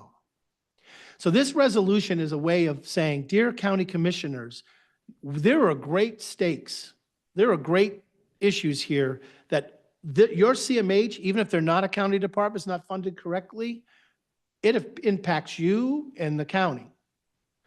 The other thing it does, if you see at the bottom, be it further resolved that copies of the resolution is transmitted to Governor Gretchen Whitmer, the Michigan Department of Health and Human Services, and the leadership of the Michigan Senate and House of Representatives, the Michigan Association of Counties, and will insert local representatives. So it gets everybody reading the same issue all at once and put everybody at notice that if they don't fund this adequately or change the structure, that people are aware of the issue and impact. So it's two functions. It reestablishes the link that I think has been artificially severed between counties and CMHs. And it forces the state to understand when you choose not to give the money you've already appropriated, there are consequences. So you may want to change the structure because you don't think it's working well. Well, first fund it the way you said you would. Now, I'm being a little dramatic because it's a common practice when a legislature sets a budget, there's always kind of like the departments look at it. But we think the legislatures had it right. And no new money is needed. And both sides of the aisle can support that. Push out what was legislated. Keep your promise. This resolution gets counties involved. The other thing it does, Michael, is it provides a unified approach to the problem. And that's will be advantageous. Our county is a member of the Michigan Association of Counties, and to the extent that all the counties collectively can present a unified message in Lansing, that has to be helpful. Now, Jordan, you're probably familiar with funding restrictions and funding mandates. My experience with them is you go to the legislature, you testify at a subcommittee, you present a problem, and the budget subcommittee for DHS, for example, says, okay, we're going to put a budget restriction on this particular budget where you may not use it for this purpose. And they all nod their heads and say, oh, yes, we agree with that. The budget's approved, and then they do what they darn well please. And the legislature doesn't really have any enforcement provision for those funding restrictions, except to say the next time you come before us for a budget, we're not going to give you the budget. So that's somewhat true. There is all of the money that's dedicated, especially to state departments, is bound by the boilerplate. The boilerplate language is essentially the guidelines that says this is how you have to spend it. This is how you can spend it. There's well-written boilerplate and there's poorly written boilerplate.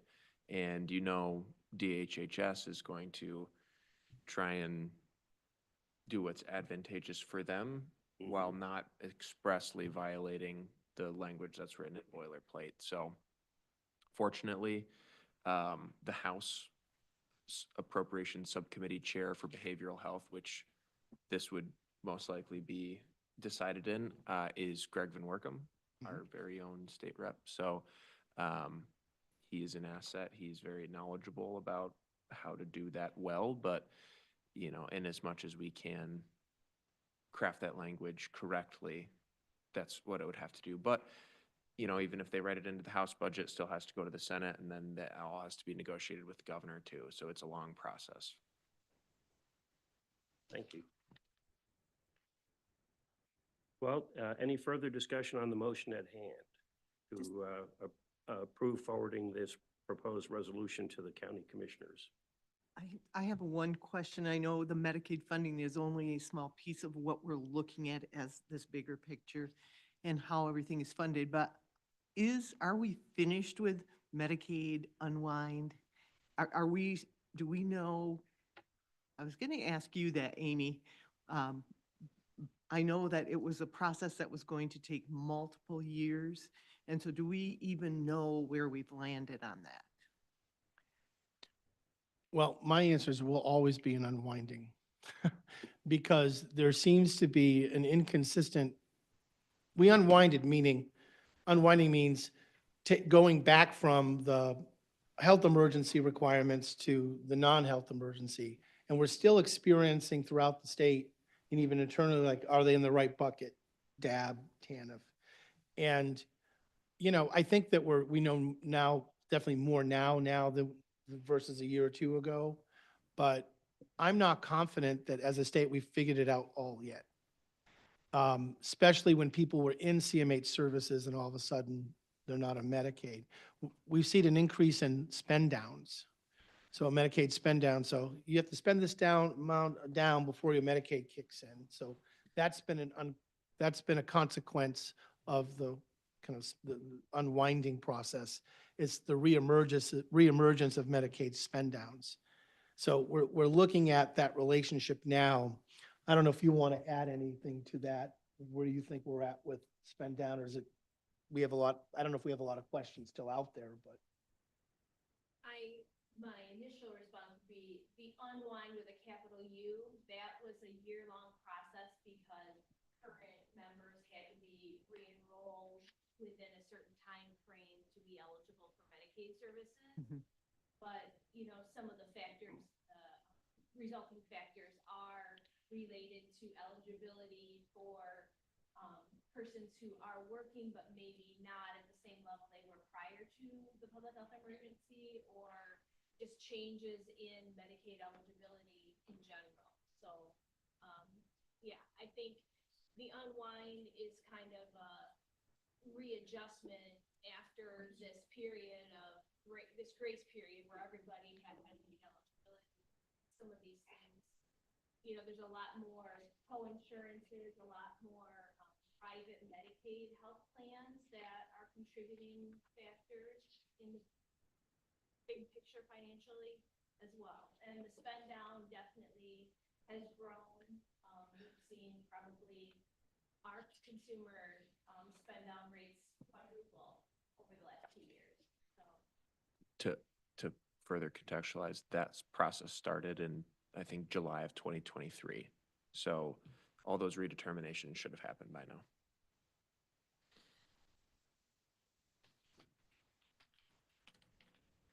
Any other discussion on the motion at hand?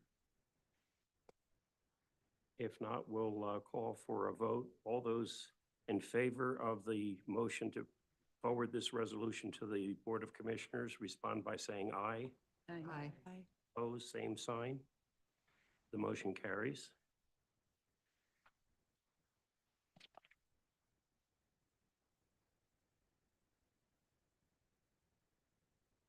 Mr. Chair, with your permission, and due to a time constraint of one of my staff members, I'd like to move the new service contracts above the amended ones. That, I don't know if we have to change the agenda officially to do that, or? Or any objection to that among the board? No. Okay. I have Joel Ebers here, that is our Director of Substance Use Services. And we have, under attachment H, kind of like a new lease contract. As you know, space is a prime issue at CMH, but the integration of substance use services in one location with staff and providers, we have an exciting new project that we're doing, and I'd like Joel to explain a little bit this lease and kind of how we're connected to it and the players. Good morning.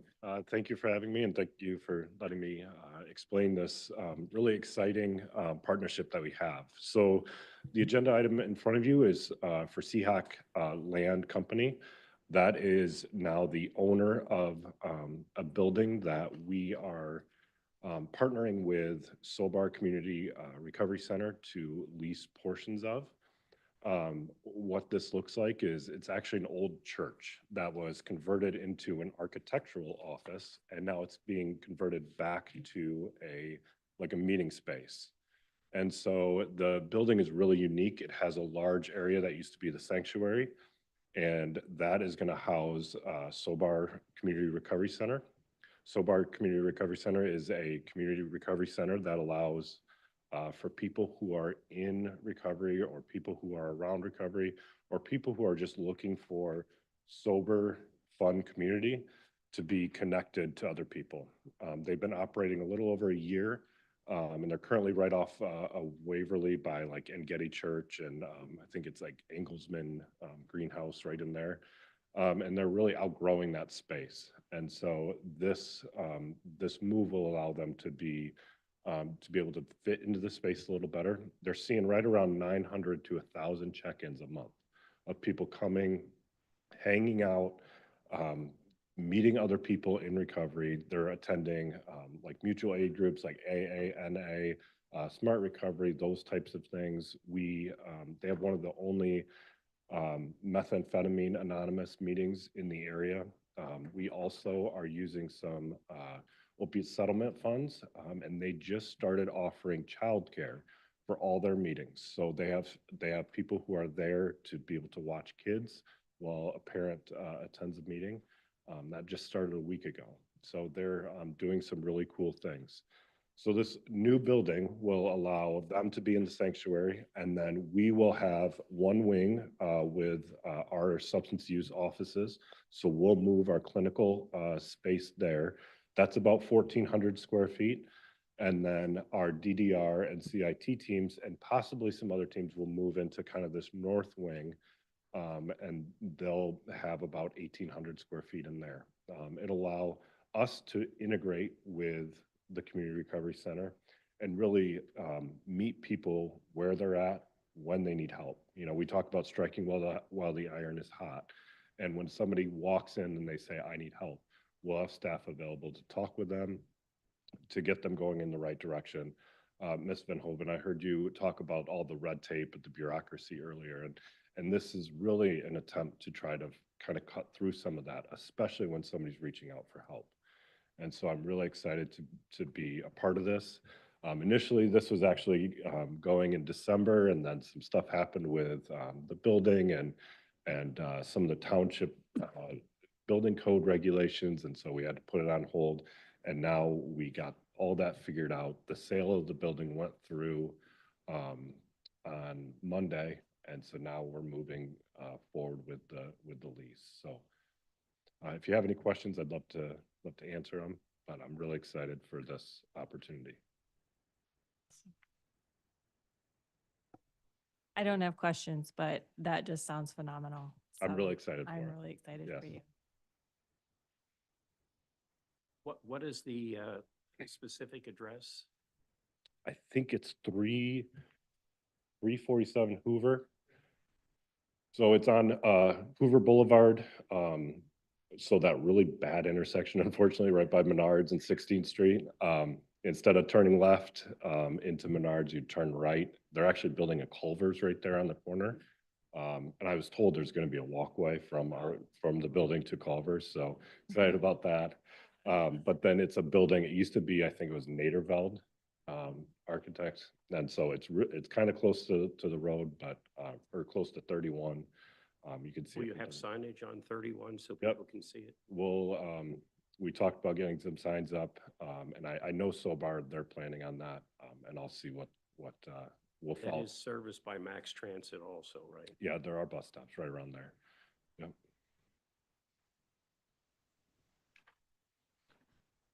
So- Any- go ahead. Sorry, just one more question. So, so what are kind of your hours?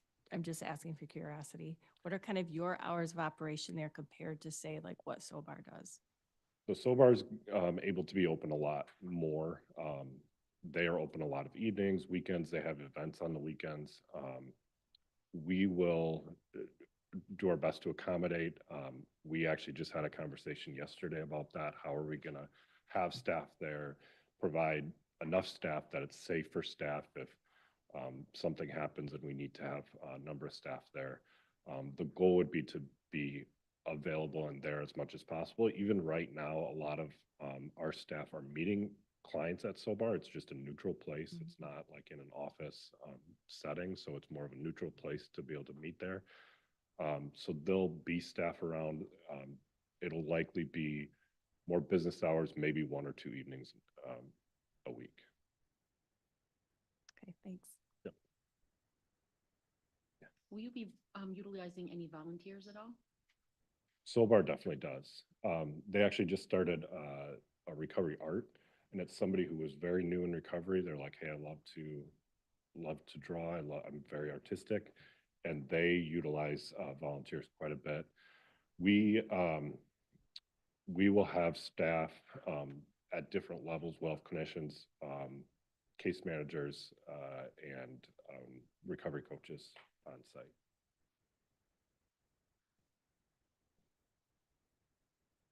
Michael, was any action requested on this? Yeah, to approve the contract. It's attachment H, item 1. Okay. And that's under the category of new contracts. Approve the new April 2025 service contracts as presented. Or Any further discussion on the motion?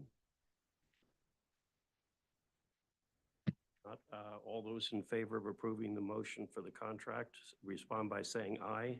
Aye. Opposed, same sign. I think we have to do a roll call vote. We'll do- Because it's money. You're right, sorry. Who supported the motion? I think somebody did. Yeah, Vonnie did. Oh, sorry. Jordan.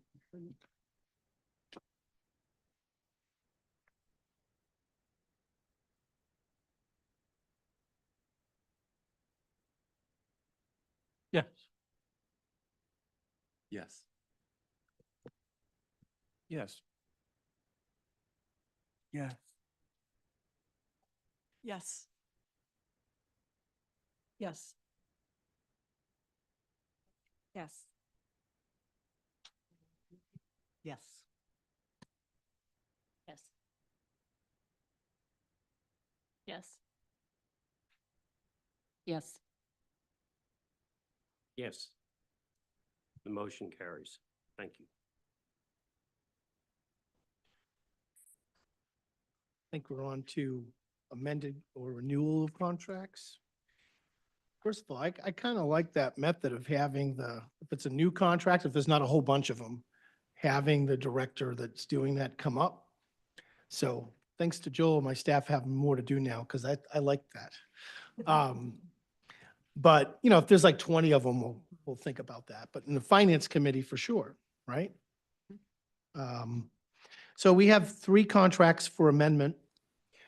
One of them had incomplete information in your packet, and I'll get to that last. That's the Arbor Circle. We didn't put in some key information for you to know, like, well, what was amended besides narrative? So that's what I was frantically doing, and I'll make sure in the future I review it more closely before it goes out to you.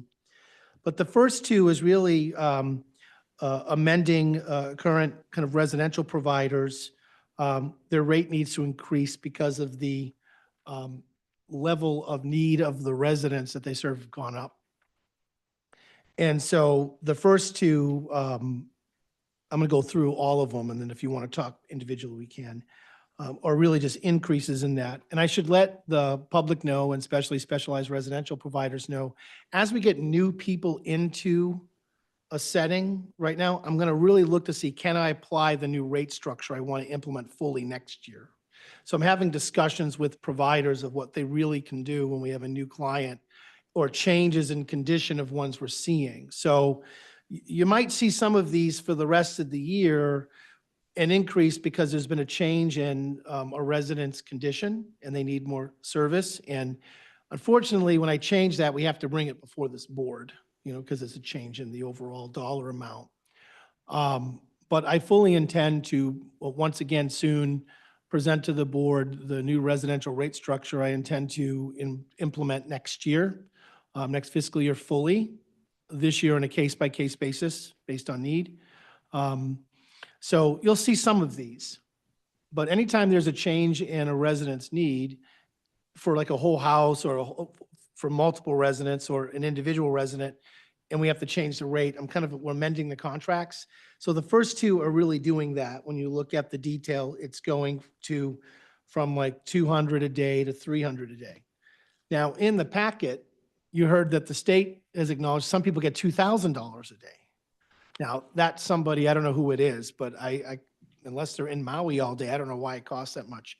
But the rates that we have right now, we're working the best we can within our county to do it, but they're still not adequate. And I say that because we have other members in our region that are cutting residential rates under the assumption, I don't know, budget deficit or whatever. So this is a delicate thing, but for those first 2, that's really what it is. It's a change in rate to reflect the staffing needs for the level of care needs for the particular consumer in care there. The second one is a change in our rate for particular services for Arbor Circle, case management and treatment planning for the wraparound program we have with young adults. And the state has a new rate that they're saying that we have to pay, or an average rate of $91 per unit, and we were at 85. And so it's about a $17,000 change for the year because it only serves between 15 to 20 children. And so one of the things in the finance committee I'm interested in talking about is getting the board's perspective of what threshold, if it's 0 or something, when we're making changes like that, needs to go for full board approval if you've already approved a contract within a threshold. And we'll talk about that because this was like a $17,000 change. And yeah, it's a change in the finances, but one may give me the latitude to implement such things at a certain dollar amount and inform the board instead of approving it, because it can delay the implementation of the increase that the state is saying we should make. So in your attachment for Arbor Circle, it didn't have some of the key information. Once again, you just had the threshold, which is a meaningless number, really. It just says the potential impact to us. What you really need, which is good to see, maybe it's not meaningless, but what you really need to see is the actual rate increase and the actual estimated impact to the budget. So my apologies of not making sure that was in that particular thing. I even have a meeting where we go over these things and I missed it there too. So every month we review these things before they come to you and I make sure all the elements that I want in there are there and I missed it on that. So all three amendments, two are for rate increases for residential service providers for specific residents being served. And one is an increase in the case management and treatment planning rate per unit from $85 to $91. And so you can handle them as a consent agenda, or if you want to talk about any of those individually, I can answer questions. Yeah, I've got some concerns. I understand what you're trying to do with rates, and I think long-term it's absolutely necessary. But in light of that, we spent half this meeting talking about how there's a huge funding shortfall. And to me, this seems premature. I mean, I'm going to be honest. We're facing a $4 million deficit. And I don't know how appropriate it is to artificially raise our costs when we don't even know if that 4 million deficit is going to get covered by the state. So that's where I'm coming from. Yeah, that makes sense. Like the $4 million deficit from last year is being covered by the region. So we'll be made whole on that this month. Sure, but if other CMHs within the region are cutting their rates, I don't know Correct. how appropriate it is for us to be raising them. Yeah, and so what I've done is an in-depth analysis of our rates, and I've suggested next fiscal year, we put in the budget the rate increases that I think we need.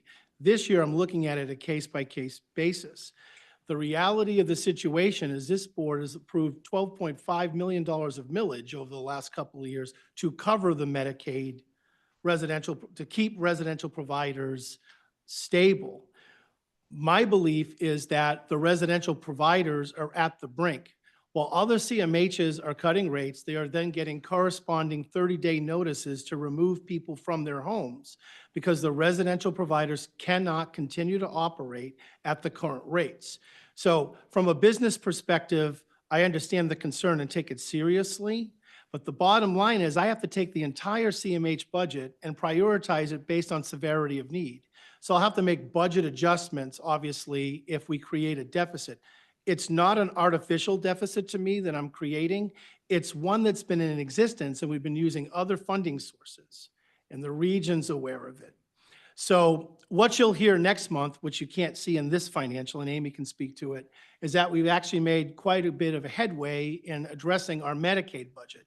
You're going to see March's numbers. April's numbers, you're going to see virtually that deficit disappear with changes we did to other funding sources. And so we're bringing down our current Medicaid deficit. I've let the region know of my intentions to increase our residential rates, which would mean we'd need more money. And I'm working with them to see if that's going to be reality. If we get closer to that, I can't enter a budget year saying, walking into it, oh, we got $6 million in deficit. I got to resolve the very point that you're making before I do it.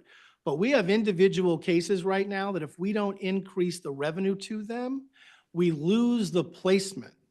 And we're going to see, in my belief, over the next several months, many residential providers, due to cuts, put in 30-day notices or close. And I'm not being dramatic and trying to hype it up. It's here. And so the state has to address this issue in the region. But I don't intend to create a deficit this fiscal year in our budget more than we have.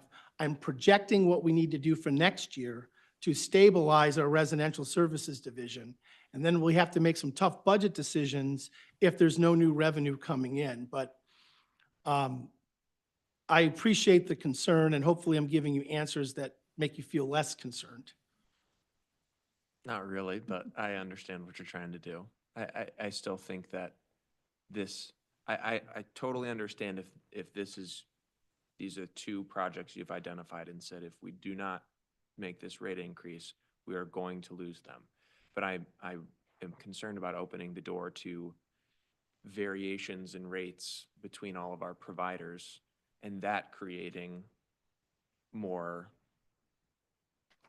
I guess, I don't know how to phrase it. but- Disruption.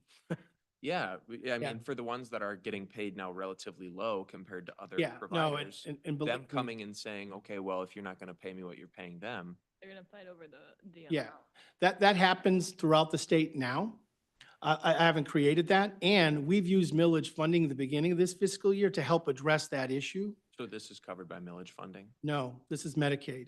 But what I'm saying is we've used millage dollars at the beginning of this fiscal year to help address the fact that certain providers at their current rates cannot remain open, right? So I'm going step by step when I'm looking at the rate of a new person coming in to see, to do the thing to equalize all the rates within our CMH eventually. So I'm starting the migration very slowly now, because no new money has been added, and pointing to what is needed for next year. And every single week and every single month, it's a debate on this is what we're going to need next year. I've told all the providers that we're trying to get to a uniform rate schedule in Ottawa County based on the level of need in 3 different levels that we've identified. The region needs to do the same thing, and they're currently looking at that as well. They've hired somebody to look at residential regional rates across the region, something that should have been done, board member, a long time ago, and say, here's the scope and the ceiling and the floor of rates based on the level of care needs of folks. They have failed to do that. They're engaged in that process now. So I'm not turning on a faucet, so to speak, and it's the Wild West. And if you happen, we're the only CMH in our region that continually meets with our providers and determine what's needed in the moment, and have provided ways to keep the rates current while we're moving towards it. So I don't believe in creating an artificial Medicaid deficit just because I want to increase rates. But we really are in the situation where without some adjustments, little by little, and then next year fully, that we're going to have a network, and I'm not just being dramatic, network that collapses. The state's aware of it. I've been in conversations with Kristen Morningstar at the state and other folks. They're aware of this issue, and it's something that they're looking at to try to do statewide. But we really are in a very, very vicarious position. And those that are cutting rates had different rate schedules than we did already. Some were paying more, some were paying less. But I would argue that nobody has been meeting regularly with the providers to actually ascertain the true cost of care, and that's what's needed. I know I've been trying to do that. So I'm not increasing a Medicaid deficit in the way that it may seem. Next month, when you come in, you'll see that we've shrunk that considerably with a lot of the actions that we've done. So you should feel a little bit better next month, but I'm not like going to huge, we have over 220 people in specialized residential services. This is about 1 or 2. So we're dealing with stuff on a case-by-case basis on what they need. There's another dynamic, Jordan. I don't know whether you have heard some previous testimony from group home operators who have come before the board here and talked about the stress that they are under. I know of one in particular. If they have someone who is placed in their home from Jackson, they get paid substantially more for that person than we are offering them. And they're one of our own local providers. Right. So the fear is not only will we lose that provider, but as openings occur, will they refuse to take our consumers because they can make more money taking someone from out of our region. So, I mean, it is a real problem for the providers. And how do you go about addressing it? Do you wait until we can do something for everybody simultaneously? Or, as Michael is trying to do, address it step by step and use that as part of our argument to the state that we need more money to be equitable? Yeah, and I understand that concern. And if you say that these 2 are necessary in this case, I trust you on that one. But you understand my concern. Absolutely. And I think, we're creating a finance committee. I think that's great. Right. I think everyone here needs to get their arms around what our actual financial situation is. And it's great to go to Lansing and advocate, but I'm involved in budget discussions out there pretty much daily. And I'm not optimistic that rates are going to increase or more money from Medicaid is going to come down to the CMHs. Maybe I should be more optimistic. Maybe I'm just cynical, but I'm not. So I just don't want to do things that are going to put us in the same position that we were in last year, this year. So that's just, Yeah, the I'm comments are happy to vote valid. for it in this case, but I just think long-term, that's what we need to focus on. Yeah, I'm not, through all the other presentations today, may seem that I'm betting on this pot of gold that can be released to us. I'm not. The truth of the matter is, if no new money comes to us, then as a CMH, we're going to have to look at our entire budget and prioritize it based on the most severe, right? And go through rebudgeting for what we have. I cannot, and I wouldn't keep my job long if I just create a deficit and say, oh, well, that's not going to happen. I'm pointing to the need, what the rate ought to be, but ultimately, next fiscal year, if the budget's exactly the same, then I have to go through with my staff and present to you how the budget has to look and where we need to make changes. But I'll tell you what, it's not going to be on the back of the most vulnerable. It's not going to be. And that's what's happening now statewide. So I can appreciate other CMH's plights and different regional perspectives on this, but this is the group, and we have other folks like in self-directed care, families are taken care of. It's the same issue. And I will definitely keep communicating, answer questions, and show you how we're doing this so that you don't think I'm creating a problem that might be valid, but we still have to solve ourselves. I hope the state has money. If they don't, fine, we'll deal with it. But the system has to keep pushing forward on that. And ultimately, it'll be my job before next year to figure out, all right, if this is the pie and this is what's needed, what can our providers live with in phase one? What can we do in phase two to start moving in the right direction? But I'll tell you one thing, we can't keep using millage dollars to stabilize residential providers. It's a Medicaid issue. It's a Medicaid issue. It's a Medicaid service. So, but I appreciate you don't need me to tell you it's valid. I hear you loud and clear is what I'm telling you.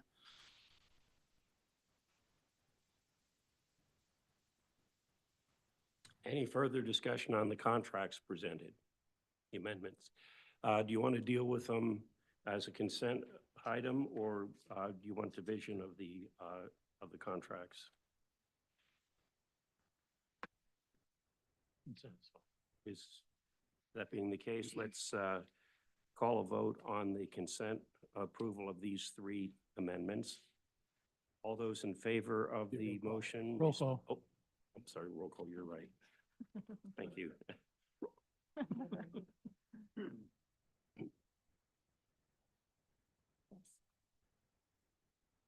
Yes. Yes. Yes.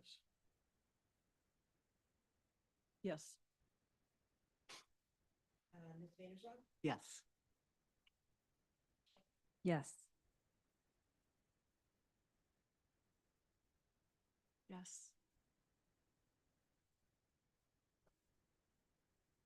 Yes. Yes. The motion is passed.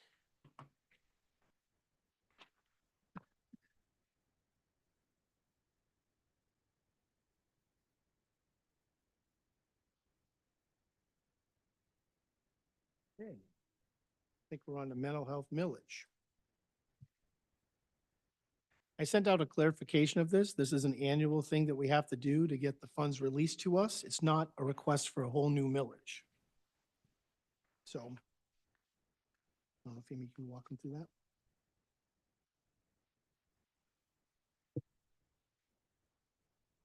Okay, so this is I don't know if you would read the motion, Tom, or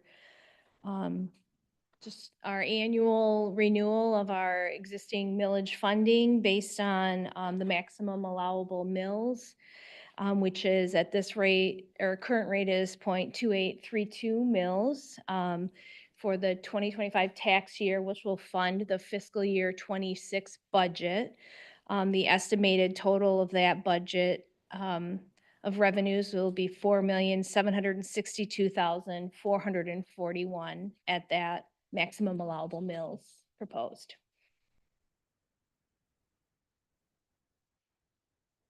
Is there support for that motion? Second. Any discussion? This is, maybe I'm just confused, but I'm a little confused because a few weeks ago I get a thing in my mail from the OASD for a millage increase. So I'm just really confused about, Yeah. these all different? Yeah, I think so- I'm confused. The average citizen in Ottawa County. is That's, gonna be that's their confused. intention to put something on the ballot for an approval. Right? This is the procedural thing we have to do every year because, you know, taxes can change how much you get every year, to have the funds that's been already approved by the voters released to us. So the one you're getting is like, hey, we're going to propose this, it's going to be on the ballot, vote yes on it, and then if it's yes, it's a 10-year thing. But every year, they would have to find a way to get that money released. So our current millage, which is a 10-year millage, expires, you know, so we have to, next August, we have to vote on it again, right? This is just, the board's done it every year. You have to come in and say, yes, send us the money you've already approved. There's like a formality to it because the amounts can change and it's a formal request to do that. So they're not the same thing. We're near the end of a millage, just doing the procedural stuff to get the money sent to us, where ISD is saying, dear world, we're going to be putting something on the ballot for you to vote on, is what's going on. So we'll have our own grassroots effort on, hey, remember the mental health millage? Probably right after probably coming up in a couple of months, we'll start that process because you don't want to do it too early because then people are like for the full year, like, when am I voting? Not this August, but next August. So you're getting stuff in the mail about an ISD millage that yet has been approved, or they're intend to increase it because it's up. That's what I'm guessing. I haven't read what you got. This is just a procedure of the existing millage we have that you have to do every year because you don't know how much taxes you're going to get, and we're getting a percentage of that. Yeah. And actually, the money has been already collected. We're simply requesting that it be released to us. But you can see why where I'll be like, wait, did I just vote for this? Am I voting Right, for- Yeah, right. it's very confusing. Yeah, A little bit like I maybe know. feels intentional. Yeah, especially since People. some of the current villages are talking about like current rates, you're already Yeah. paying this and then this is going to change it. Right. Yeah. It's very confusing. Very confusing. Yeah, our millage is still in place. This is not a request for new millage.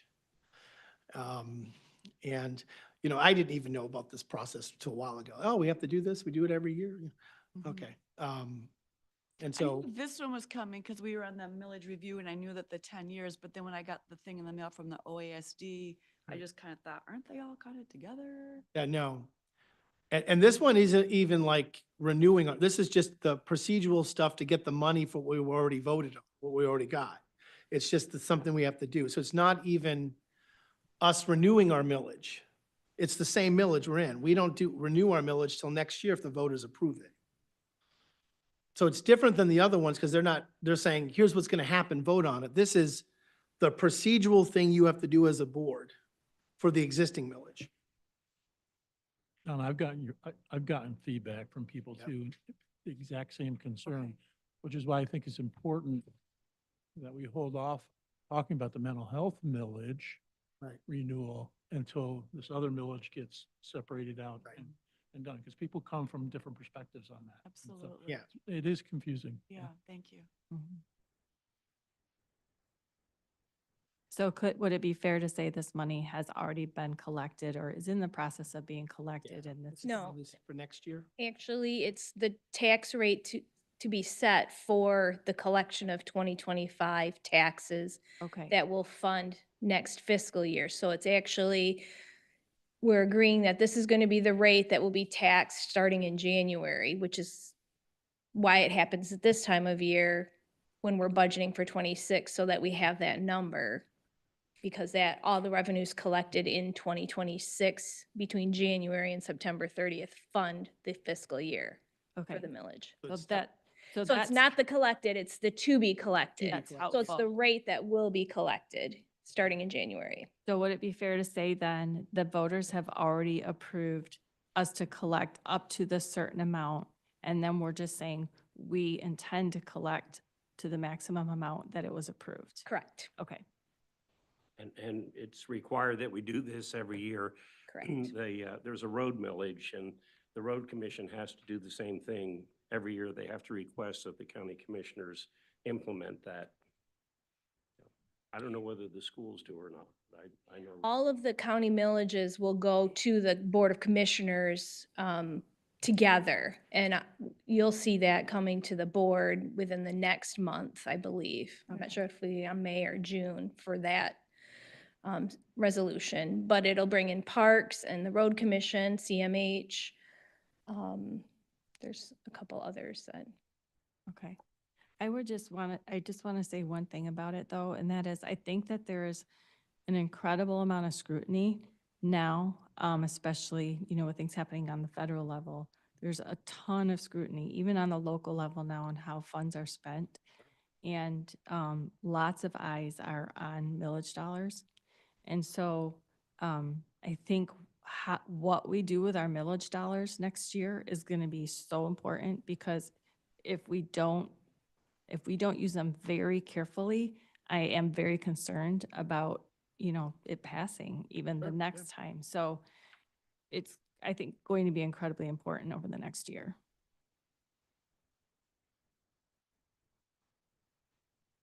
Any further discussion? If not, we will call the question. Does this require a roll call vote also for Actually, that's a good I question. believe so. financial Yeah, I would. matter? Yeah. When in doubt, roll call it out. Yes. Yes. Yes. Yes. Yes. Yes. Yes. Yes. Yes. Yes. Yes. The motion carries.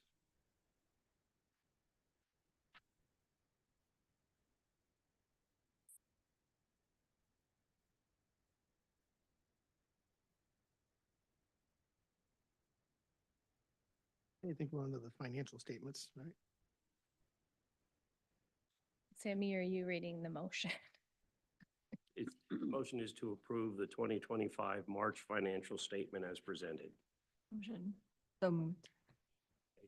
Amy? So we have mental health and SUD fund summary statement, October 1 through 24 through March 31st, 25. This is our mid-year with a targeted spend of 42.2%. Our actual spend is at 44.84 as of the date prepared. With a total budget to actual expenses at 497.78 over budget currently, which is a little more favorable than last month. If you recall, we've kind of been watching the budget to actuals of expenditures because revenues are kind of, the net position continues to show a deficit beyond that, but the budget to actual for expenditures is what we've been tracking as our target number year to date. So some of the contributing factors, we didn't have the second payroll for the month posted at the time of the reporting. And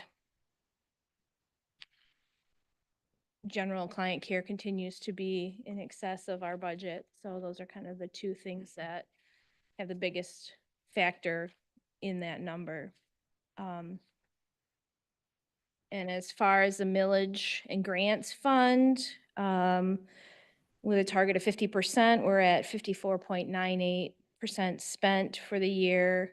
But that's, kind of in line with having made one-time payments ahead of the year. So we're kind of still catching up in that regard, in that fund.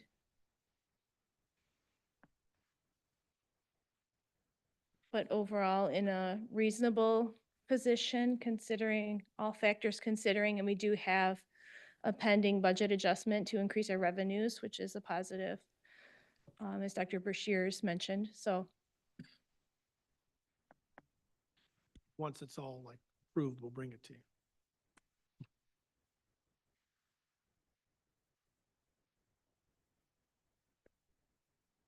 Any questions on the financial statement? And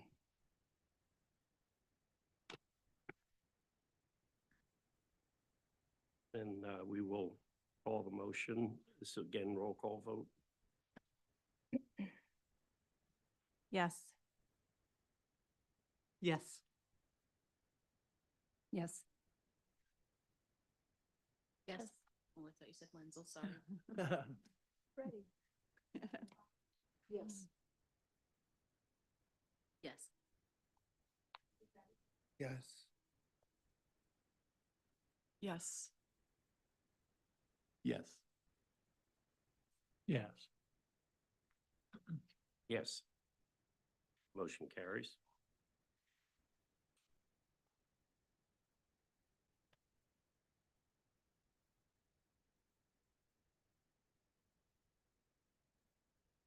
I think we're on to The next motion is to approve the 2025 mid-year Medicaid budget adjustment as presented.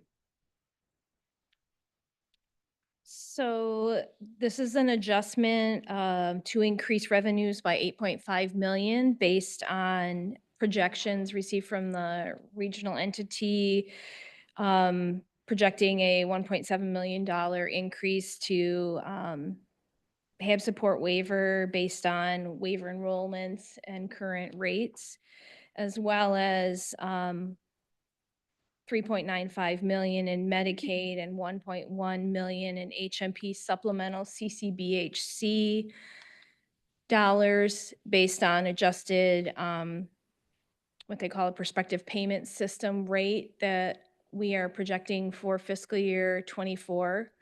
So that's related to our CCBHC program and our costing for that program. As well as a $700,000 increase in autism funding, which was based on the recent increase in the hourly rate for ABA services that I think we talked about last month. So that money's sitting, and then just a general projected $700,000 or so in capitated funding that has been projected. So mid-year, we're kind of adjusting our revenues within our general ledger to align with what the region is projecting for us for the year at this point. So it's kind of a lot happening all at once here. We also have a SUD budget adjustment next, so. Yeah, so like the 8.5, I believe I'm right in this, was not reflected in the previous statement you just read with the deficit showing, because it has March, right? I wish Jordan was still here, Yes. I know. because 8.5 million in revenue was just added. Now, there are increases in expenditures associated with some of those. So it's not like, oh, $8 million, right? But the significant one is related to CCBHC supplemental. The way that we're delivering CCBHC services. And I should let the board know, that is a fee-for-service type of arrangement. You actually have to see the people. Do you remember before I said, gee, if the CMH system was actually paid by who they actually see, we would find people under the bridge to serve them if that was the only way to get paid. With the CCBHC funding, we get that extra payment when you provide a service face-to-face. So you take that based on the projected amount of people we think we're going to see, and that's how you come up with that number. And so next month, we'll be able to say, all right, given these assumptions and our projected expenditures, how far away are we? But we're not going to see a $2 million Medicaid deficit, right? So that's why it's kind of weird. You just have this financial statement for March going, oh, and then, oh, $8 million bucks. Yeah, we have to now put it in the hopper, have all the assumptions done correctly, see where we're projecting expenditures. So next month, you should be able to see the impact of this on our projections. But I think we were getting some of this approved as of like this week, like, I mean, it's been We're back and forth with the state on our CCBHC supplemental numbers, and they're saying by June we'll know. They delayed it. I don't know if you saw the Oh, email okay, yesterday, yeah. but we've been back and forth. They've been very supportive of the costing, and it's just a matter of they have to put it all together statewide. So, yeah. Which But is encouraging. yeah, and we aren't increasing our expenses by 8.5, but we also we aren't projecting with this revenue a $4 million to $6 million deficit or $2 to $6 million deficit that we originally were projecting. So So when you mentioned earlier that we were going to see changes this next month, is this what you meant, or are they reconciling last year for you at all? Well, last year's still being reconciled. Like we Okay. still haven't seen, I don't, unless it came in the last day or two. no, Um, no, we've submitted our cost settlement numbers, and we're just waiting for a response on.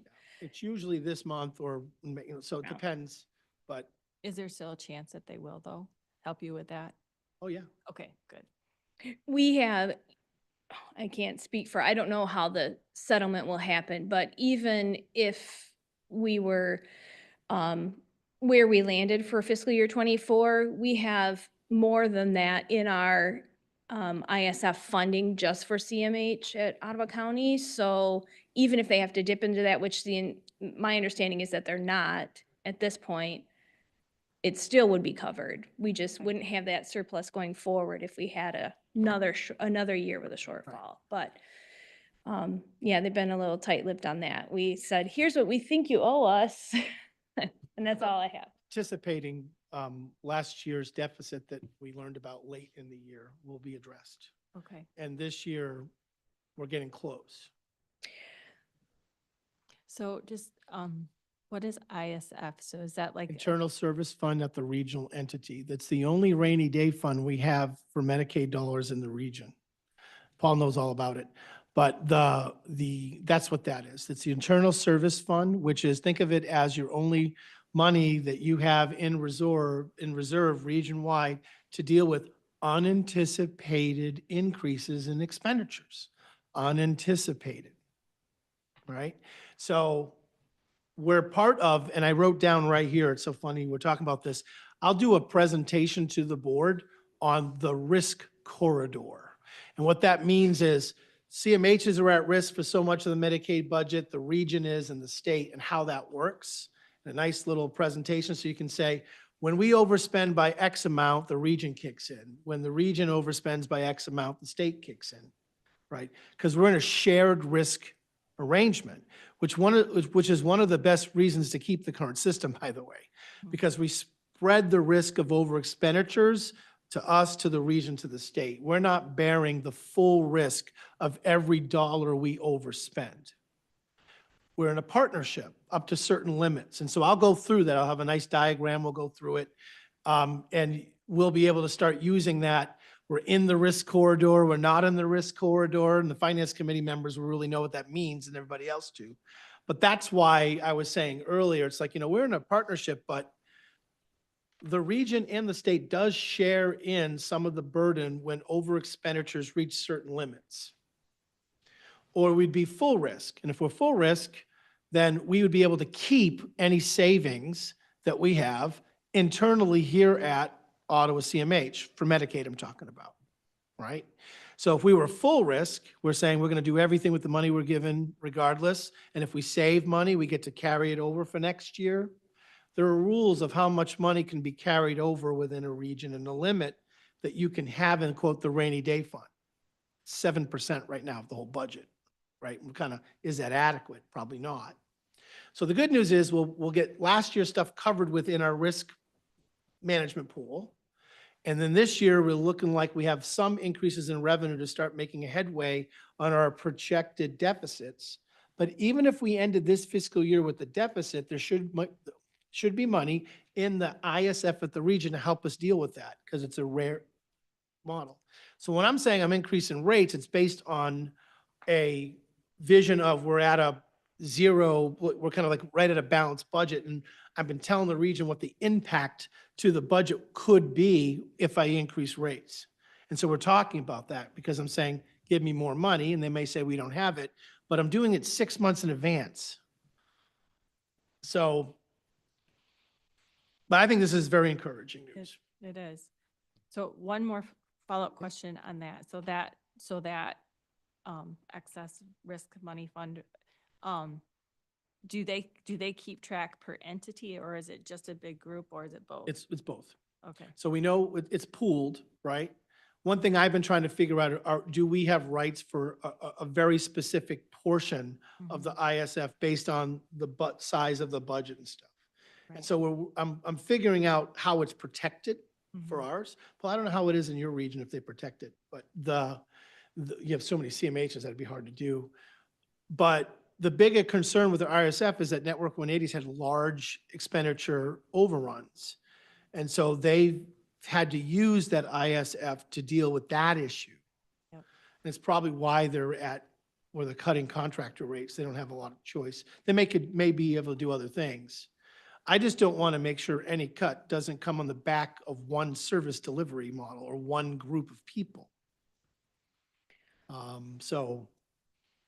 But yeah, There are safeguards in place, and they report monthly because it isn't a separate standalone fund, any interest earned, and it's reported by CMH, so your amount, and there are votes that require use of it at all, and use of it exceeding your allotment requires 100% vote within the region. So, and I don't know, that has not happened yet with Network 180. So they've been able to, at the region, manage their whatever's happening there. It's not all, it's not all shared specifically what's happening. They're handling it. Okay, thank you. Mhm. Any further discussion on the Medicaid budget adjustment? We do have a motion and support, right?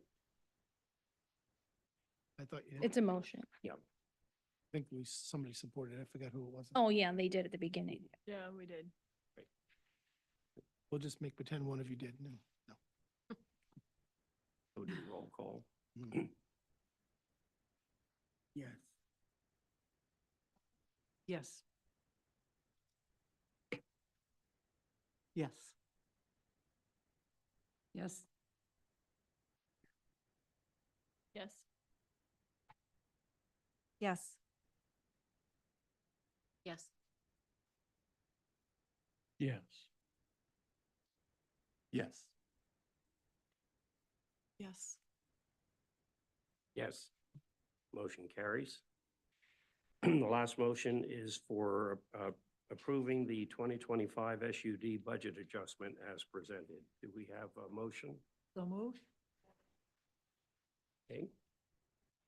This is our mid-year SUD budget adjustment, adding $797,000 in block grant SUD funding to the budget, as well as $505,000 in PA2 funding for SUD services. At the time that the budget was prepared for fiscal year 25, we didn't have these numbers, and so we decided to hold off until this period when we were doing the Medicaid and have them both go together. So the increases for these revenues together. Any questions about the budget adjustment? What is PA2? That is the revenue from substance use tax, or Liquor tax. liquor tax, Okay, yes, fine. and that's our portion. Thank you. Yep. Any other questions? We'll call the motion.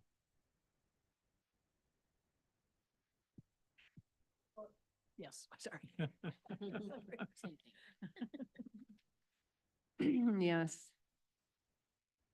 Yes. Yes. Yes.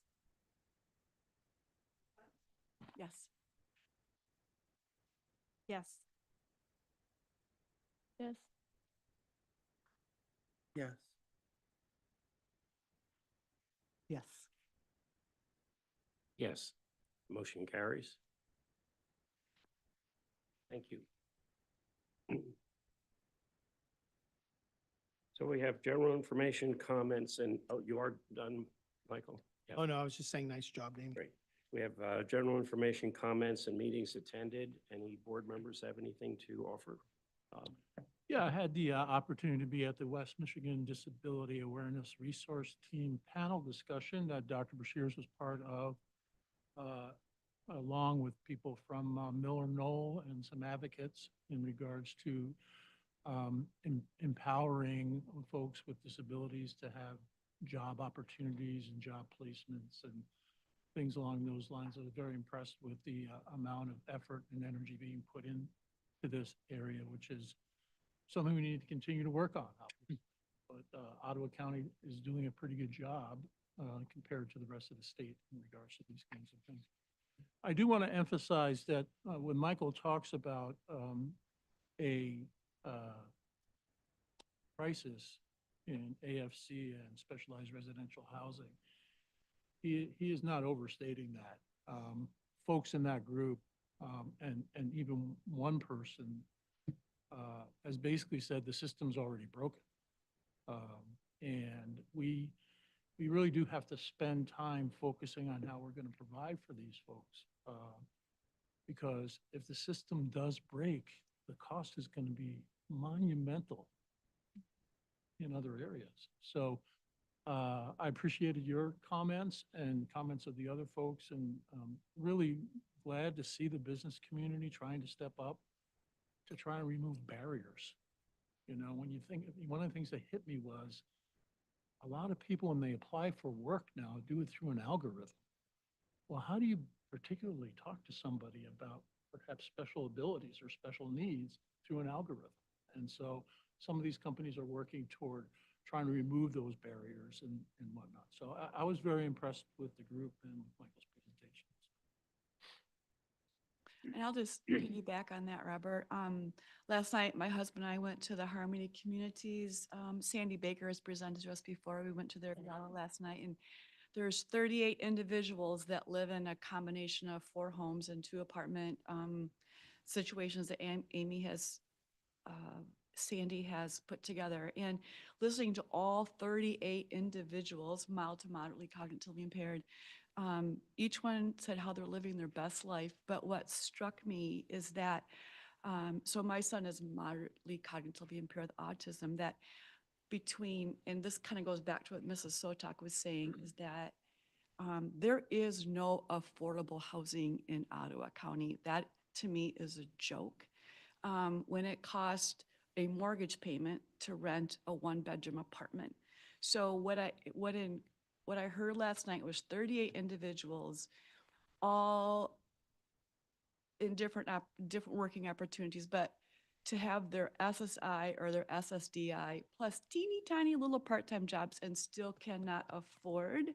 My son has a roommate, and that apartment is still really not affordable when you put the utilities. And so there is a huge, that's just one section. Then we have the Ben's Hopes and the Harbor Houses. Like, it is, that was one of the very first things you said when you took the interim position then over. Like, there is a crisis, Donna, and it is ginormous. And so listening to Denise talk about Michaela, like, Michaela's just one person, and that breaks my heart, but there's a lot of Michaelas out there.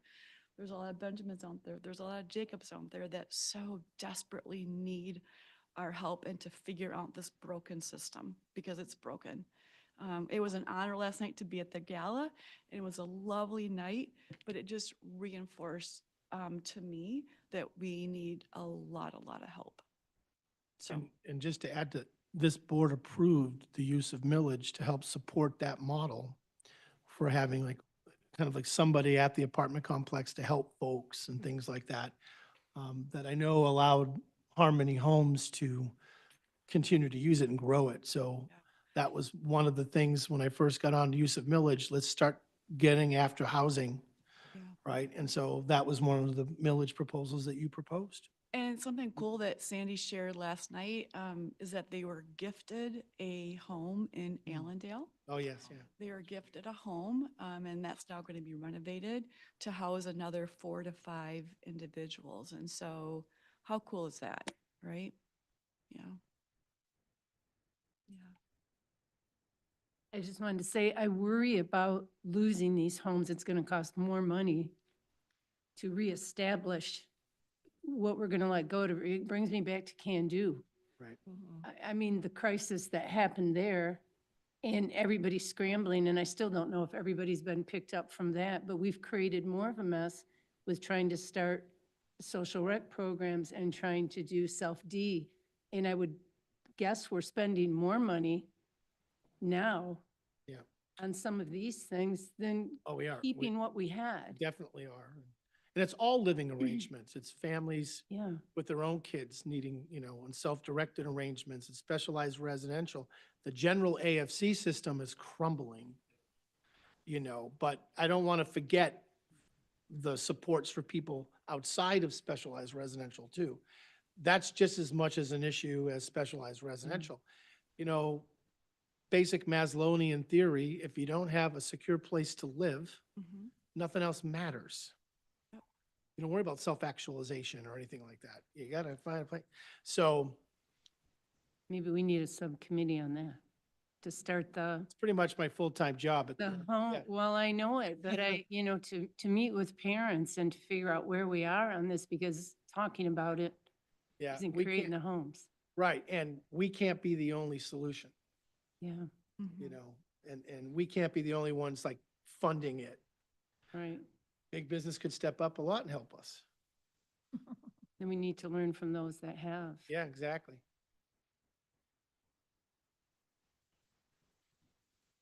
Any other comments?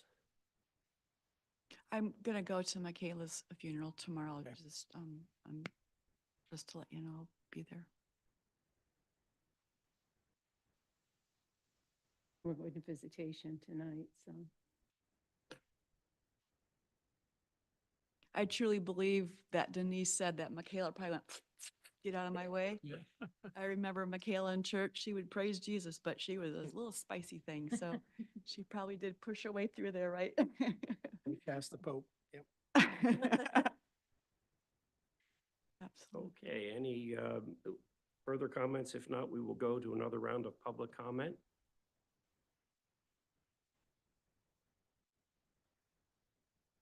Hello, Krista Mason, Holland, Michigan, Benjamin's Hope.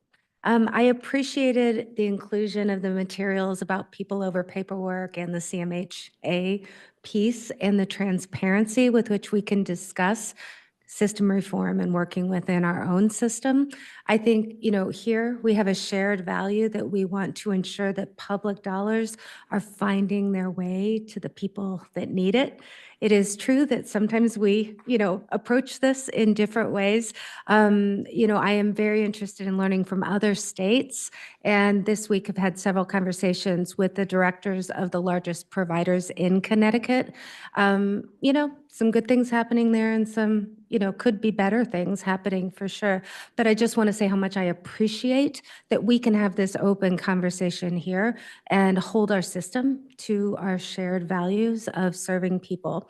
You all know that we'll be opening 2 new homes soon at Ben's Hope, and I really want to be able to serve our county and our people. And I am concerned about what's happening statewide. It is not an overstatement to say that providers are struggling to keep their doors open. So I personally would be very happy to share what I'm learning with any of you if you want to come on out and have a conversation with me. And thank you for all that you do. Thank you. Anyone else?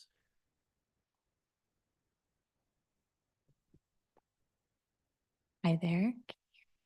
My name is Becky Buholtz. I'm the new Executive Director of Harbor House Ministries. I'd like to thank the board for your commitment to our community and the sacrifice of your time and resources to these important issues. My first few months, since I'm very new, have been spent getting to know the consumers I work with, our staff and caregivers, the family and community members who support, as well as the systems that are designed to provide care and opportunities. I'm convicted by the incredible work being done and simultaneously concerned with the growing rate of the resource gap. As mentioned in earlier public comments, everyone should have the opportunity to be seen, heard, safe, and nourished in body, mind, and spirit. For the men and women at Harbor House, many of them are unable to ensure these things for themselves. They may be fully reliant upon their caregivers for their chance at experiencing an abundant life. As skilled residential specialized care providers, we have the distinct honor and privilege of being the safe landing place when a parent can no longer provide the care that their loved one needs. Today, I share the reality that places like Harbor House are facing. Currently, we are facing a loss of $120,000 per month. While we are incredibly grateful for our donors and the grants that have supported us up to this point, even with all those things, we stand to exhaust our funds before the end of the year. Beyond the financial risk that we feel as an organization, we're even more strongly concerned and engaged for those that have found a safe harbor within our homes over the past 20 years. Lastly, I want to extend my sincere gratitude to Dr. Bashirs for the advocacy and commitment you've shown in preserving residential care.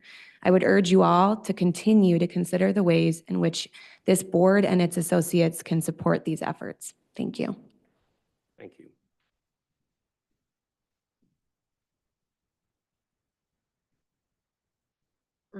Rosalie Austin, City of Holland again.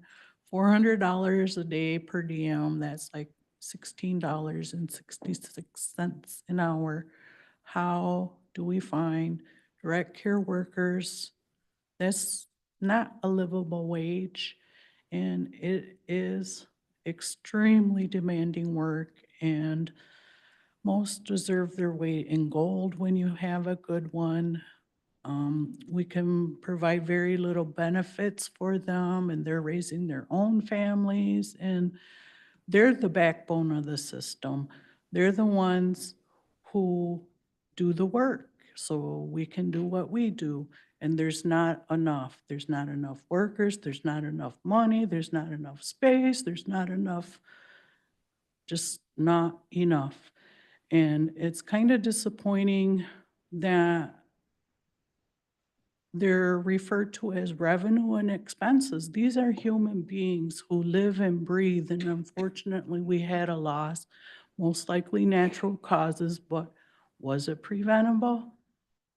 We may never know the truth, but, you know, at least Denise is comforted that she's in heaven and that we all, as mothers, pray to live a minute longer than our loved ones. And OAC, we have no control over them, but they have even less too. They're cutting all the times there, week off every month, less extended school year is less and less days. Those families are struggling now in the moment too and have no idea where to turn. Probably no respite or providers there either, and it's endless. And I want to be hopeful, but today is a really bad day to have hope. And I just hope it gets better and we can do better.